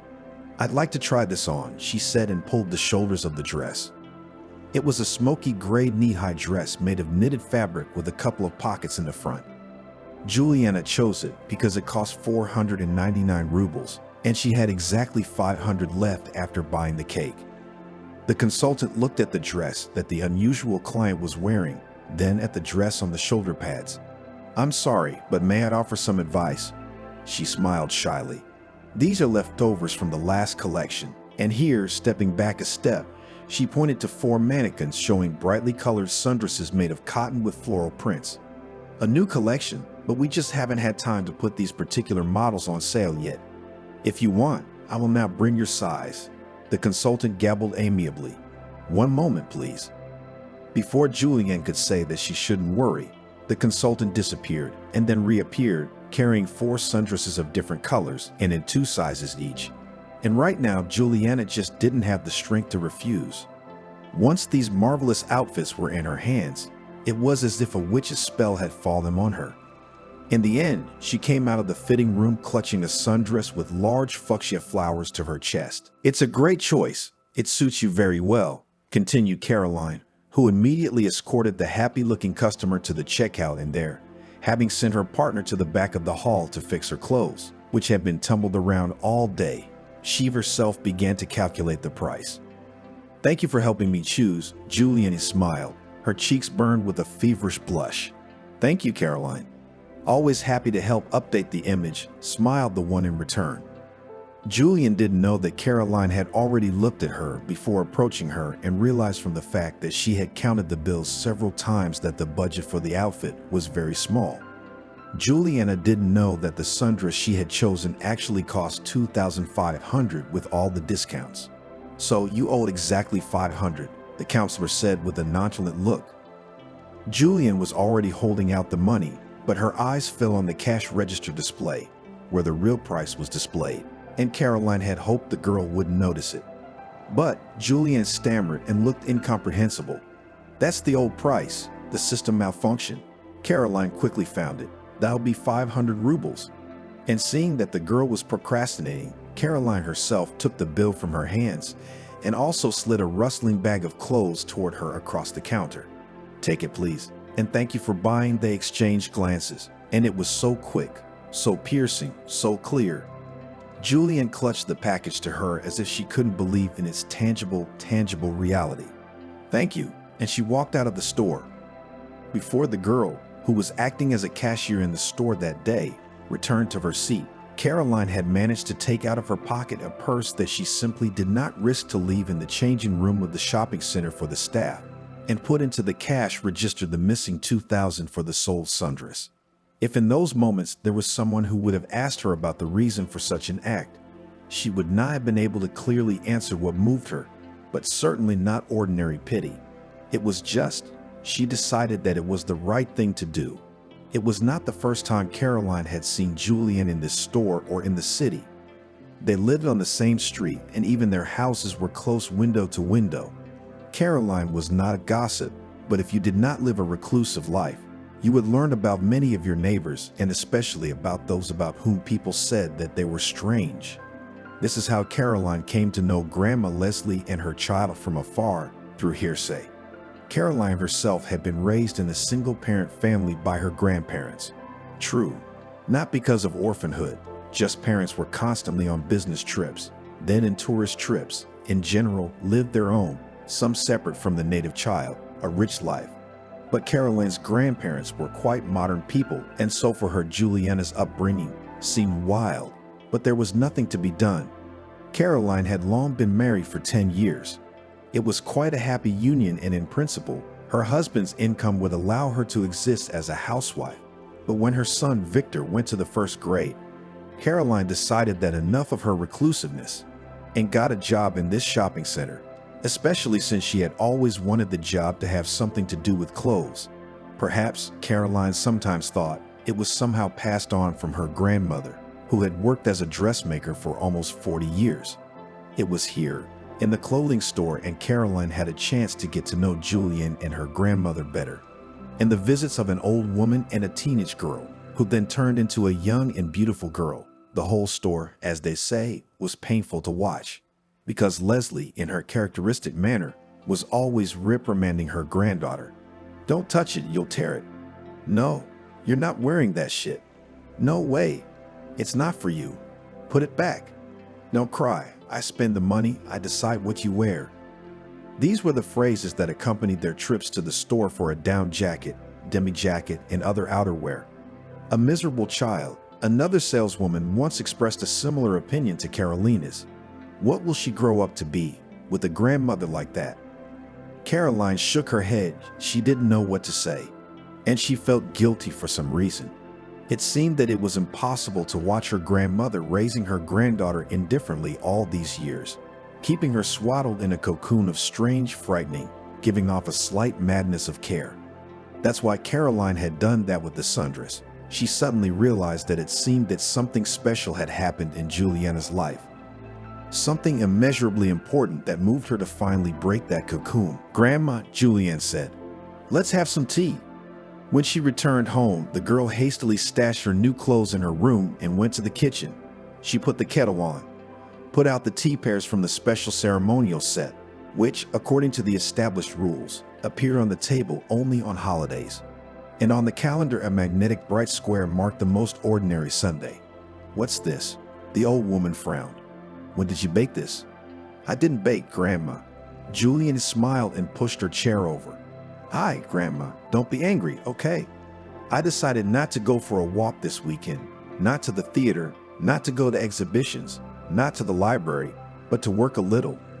And Julian told her mentor about what she had been doing. "I just decided that I'm graduating soon and I need to, at least some experience, how to work to get." Leslie sat down at the table. She looked incredulously at the piece of cake her granddaughter had dropped on her plate. "Grandma, it's all natural, and it's fresh. But, well, you can't always just bake your own cakes. Sometimes you can also." "How much did you make?" "1,000, Julian replied. "How much is the cake?" "500. Where's the rest of the money?" Julian swallowed hard. "The school asked me to take a job as a prom photographer." She blurted out the first thing that came to mind. And when Granny Ray's faded blue eyes squinted intently, Julian had no doubt in those moments she would be exposed now. But here Leslie nodded. "It used to be customary to ask your elders what to do."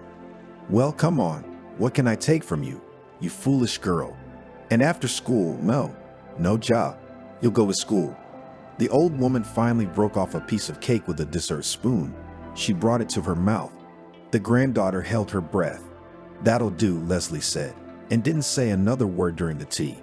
Then she asked to have her blood pressure taken and laid down on the sofa in front of the TV to watch a documentary about VDNK. The girl was happy that the cake was favorably received. Her grandmother was amazingly nice. The last time Julianne had brought a store-bought cake to the hospital, she had thrown it out the window, shouting that she would not poison herself with palm oil. Maybe today's tea party is a sign of good things to come. Julianne smiled as she finished the dishes, but then she remembered Alfred again. It seemed like an eternity since that unimaginable incident at the cottage, and in all that time she hadn't seen Alfred. It was as if he had disappeared from her life altogether, vanished into thin air. The only thing she knew was that he had dropped out of school after all. However, this surprised few people there, and the head teacher, not hesitating in expressions, prophesied this bully the most terrible end like his father. Julian did not agree with her and almost spoke out loud, but she held back. It wouldn't have made any difference. Who would believe her that Alfred wasn't really as horrible a person as everyone thought he was? Julian had passed her final exams, and finally the big day of graduation had arrived. The grandmother knew in advance that her granddaughter would wear a dark blue velvet dress, which Juliana's mother once wore to the school graduation. That dress, under a black silk sash, was now hanging on its hangers on the closet door. But yesterday's schoolgirl, going to the main holiday, was now dressing up in front of the mirror, admiring herself in a very different outfit. A sundress with marvelous juicy pink flowers. For the first time, Juliana didn't put her hair in a braid, but instead, having washed it in the evening, twisted it into curls. She didn't have a blowtorch at home, of course, but she used an old folk trick and got the curls with the help of ordinary socks. "Granddaughter, what took you so long, huh? You'll be late." Julian flinched when she heard her grandmother, but the smile didn't disappear from her face. She felt more confident than ever.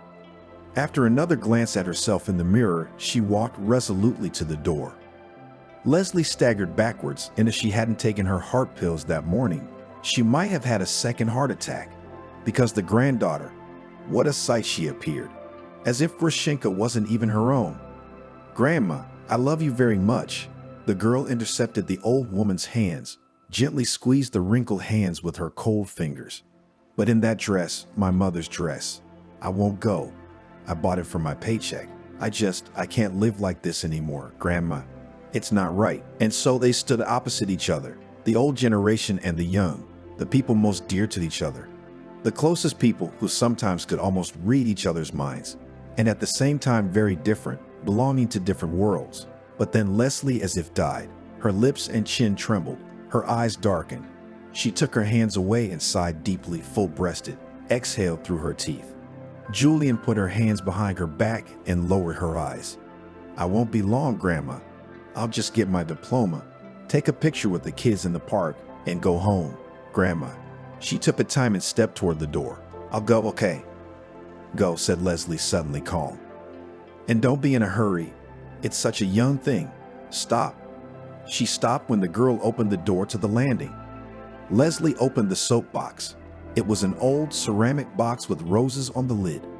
The soap that had been in it almost 100 years ago smelled of roses too. Now it held cash, which was usually used to go to the store for groceries, to pay the light bill, and so on. Determinedly, the old woman shoveled out all the contents of the box, about 3,000, and handed it to her granddaughter. "Here, I remember we didn't give it up for graduation, so give it to whoever needs it. It's not out of favor that they're feeding you. Grandma, go already." The old woman interrupted her and waved her arms as if she were chasing away a butterfly that had accidentally flown into the house. "Or you'll be late." Julian left. Leslie returned to the hall and sank down in her favorite chair, her hands on the armrests, and closed her eyes. The clock ticked quietly. Tears rolled down from under the old woman's closed eyelids, but it was a light sadness, just somehow came to suddenly realize that everything, the granddaughter, grew up. Though I tried to keep her from foolishness, temptations, vices of this world, but apparently people are right. It is impossible to hide it from the youth. And then Leslie dozed off. Her classmates, who saw Juliana in her new clothes, but most importantly in an unusual form, did not immediately recognize who was in front of them. For a while, the merry murmur subsided and all eyes were fixed on the newcomer. Some of the guys whistled, and many girls looked enviously. It turned out that the odd girl had a gorgeous figure, and her hair, usually hidden in tight braids, was now curling in lush, silky curls. "Julian," Headmaster Barry approached the girl. "You're great. He spread his hands.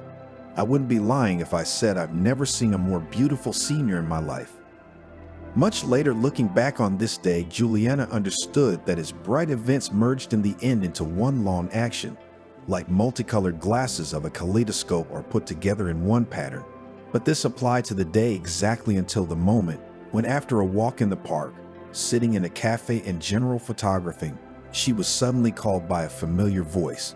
The sun was already setting. Its fiery golden rays penetrated the green of the trees and still blinded her. So Juliana squinted her eyes, and the silhouette of the guy standing nearby turned out to be quite blurred. "Alfred," she said in disbelief.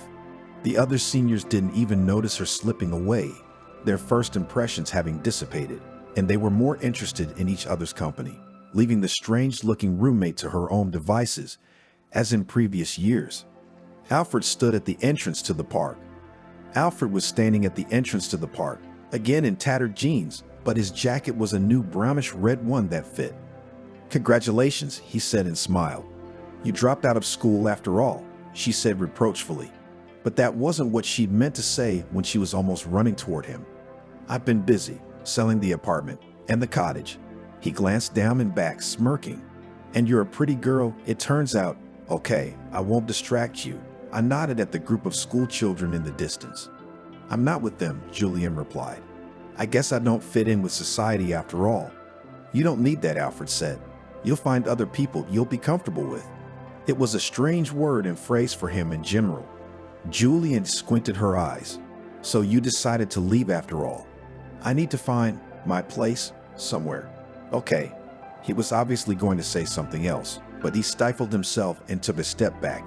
Have a nice day. Julian didn't have time to say what she wanted to say, that they needed to talk, that he wasn't all alone, that she had to understand. She had to find out how to help him in. But all these thoughts were swarming in her mind. She couldn't put it all out coherently right now.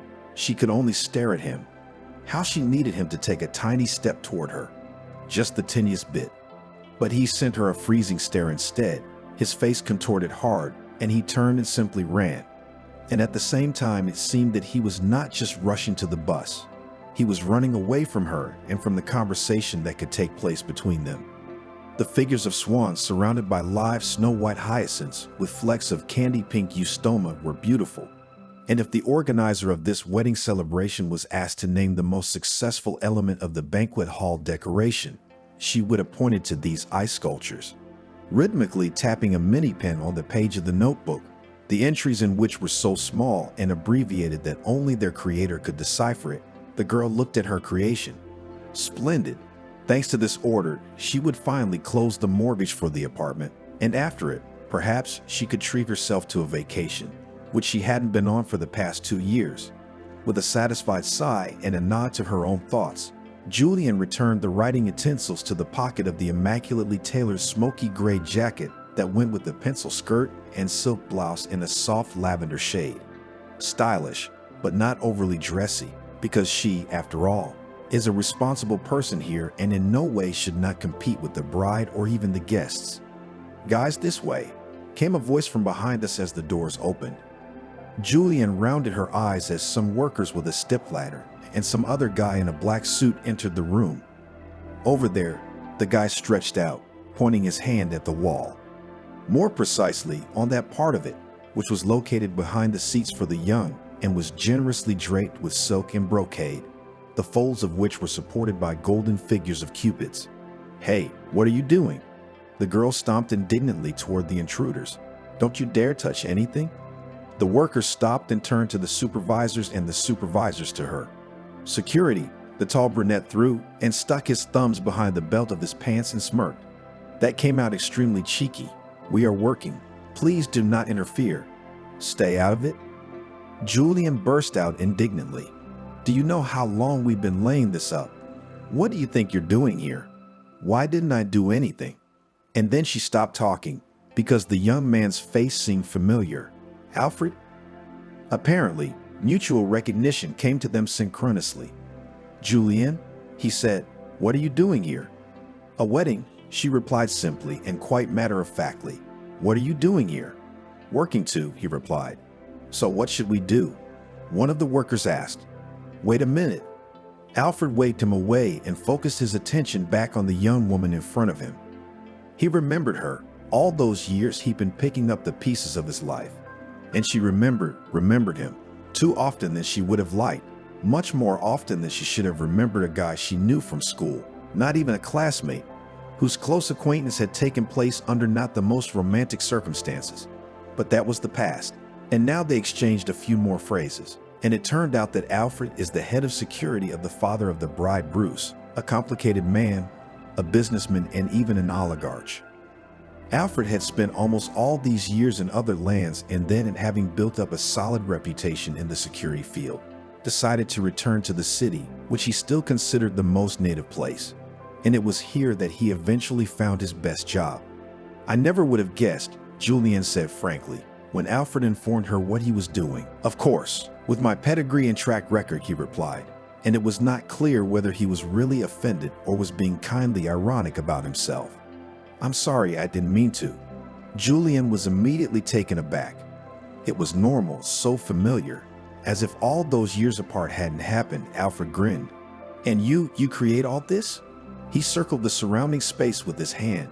"Cute, but of course terribly girlish, if you know what I mean." "Not at all." Julian was always very sensitive, on the verge of being painful, to criticism of her creations. She could speak calmly about anything and everything only directly to her clients, but the rest of us would be better to hold our tongues. Julian herself often regretted her temper, but found the reason for it. Apparently, it was hereditary from her grandmother's temper. The decoration is created taking into account the tastes and wishes of the bride and groom.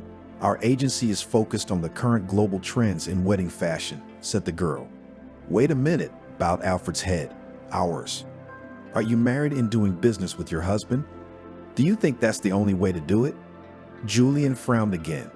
No, just like that, he thought, scratching at the back of his head with a familiar gesture. I'm not married. Wonderful. What do you mean?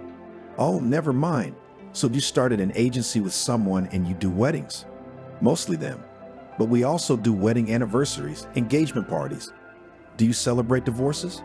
No. Julian had fallen into such a strange state of mind from the conversation with Alfred that she even missed the trill of her work phone. The girl carried 2 miniature smartphones, the second one containing only personal contacts. And before, such neglect of her professional duties was not peculiar to her. Who would ever think of celebrating a divorce? I don't know, he shrugged. I was celebrating. I went to the sea for 2 weeks, just lying on the sand and matured. To go on, well, to live. And I asked about you, well, I thought that if you like weddings so much, you should probably be married already, maybe even more than once. Why is that?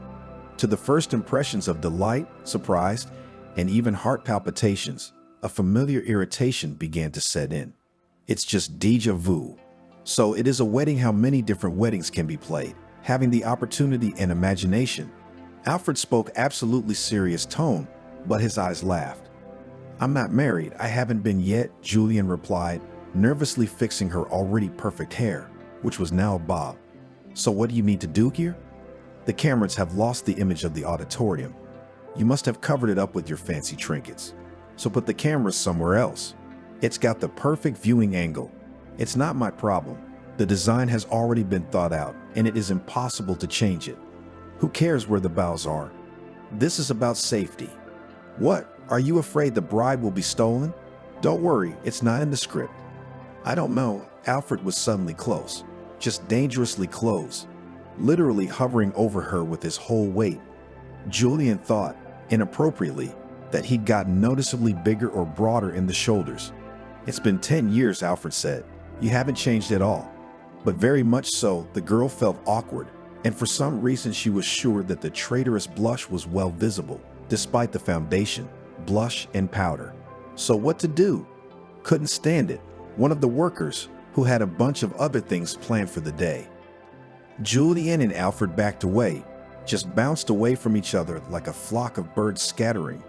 And soon, with Julian's instruction, the textile decor was moved so that it would not block the CCTV cameras. Well, now everything is ready, the girl said smugly, and Alfred visibly revived. So can we talk?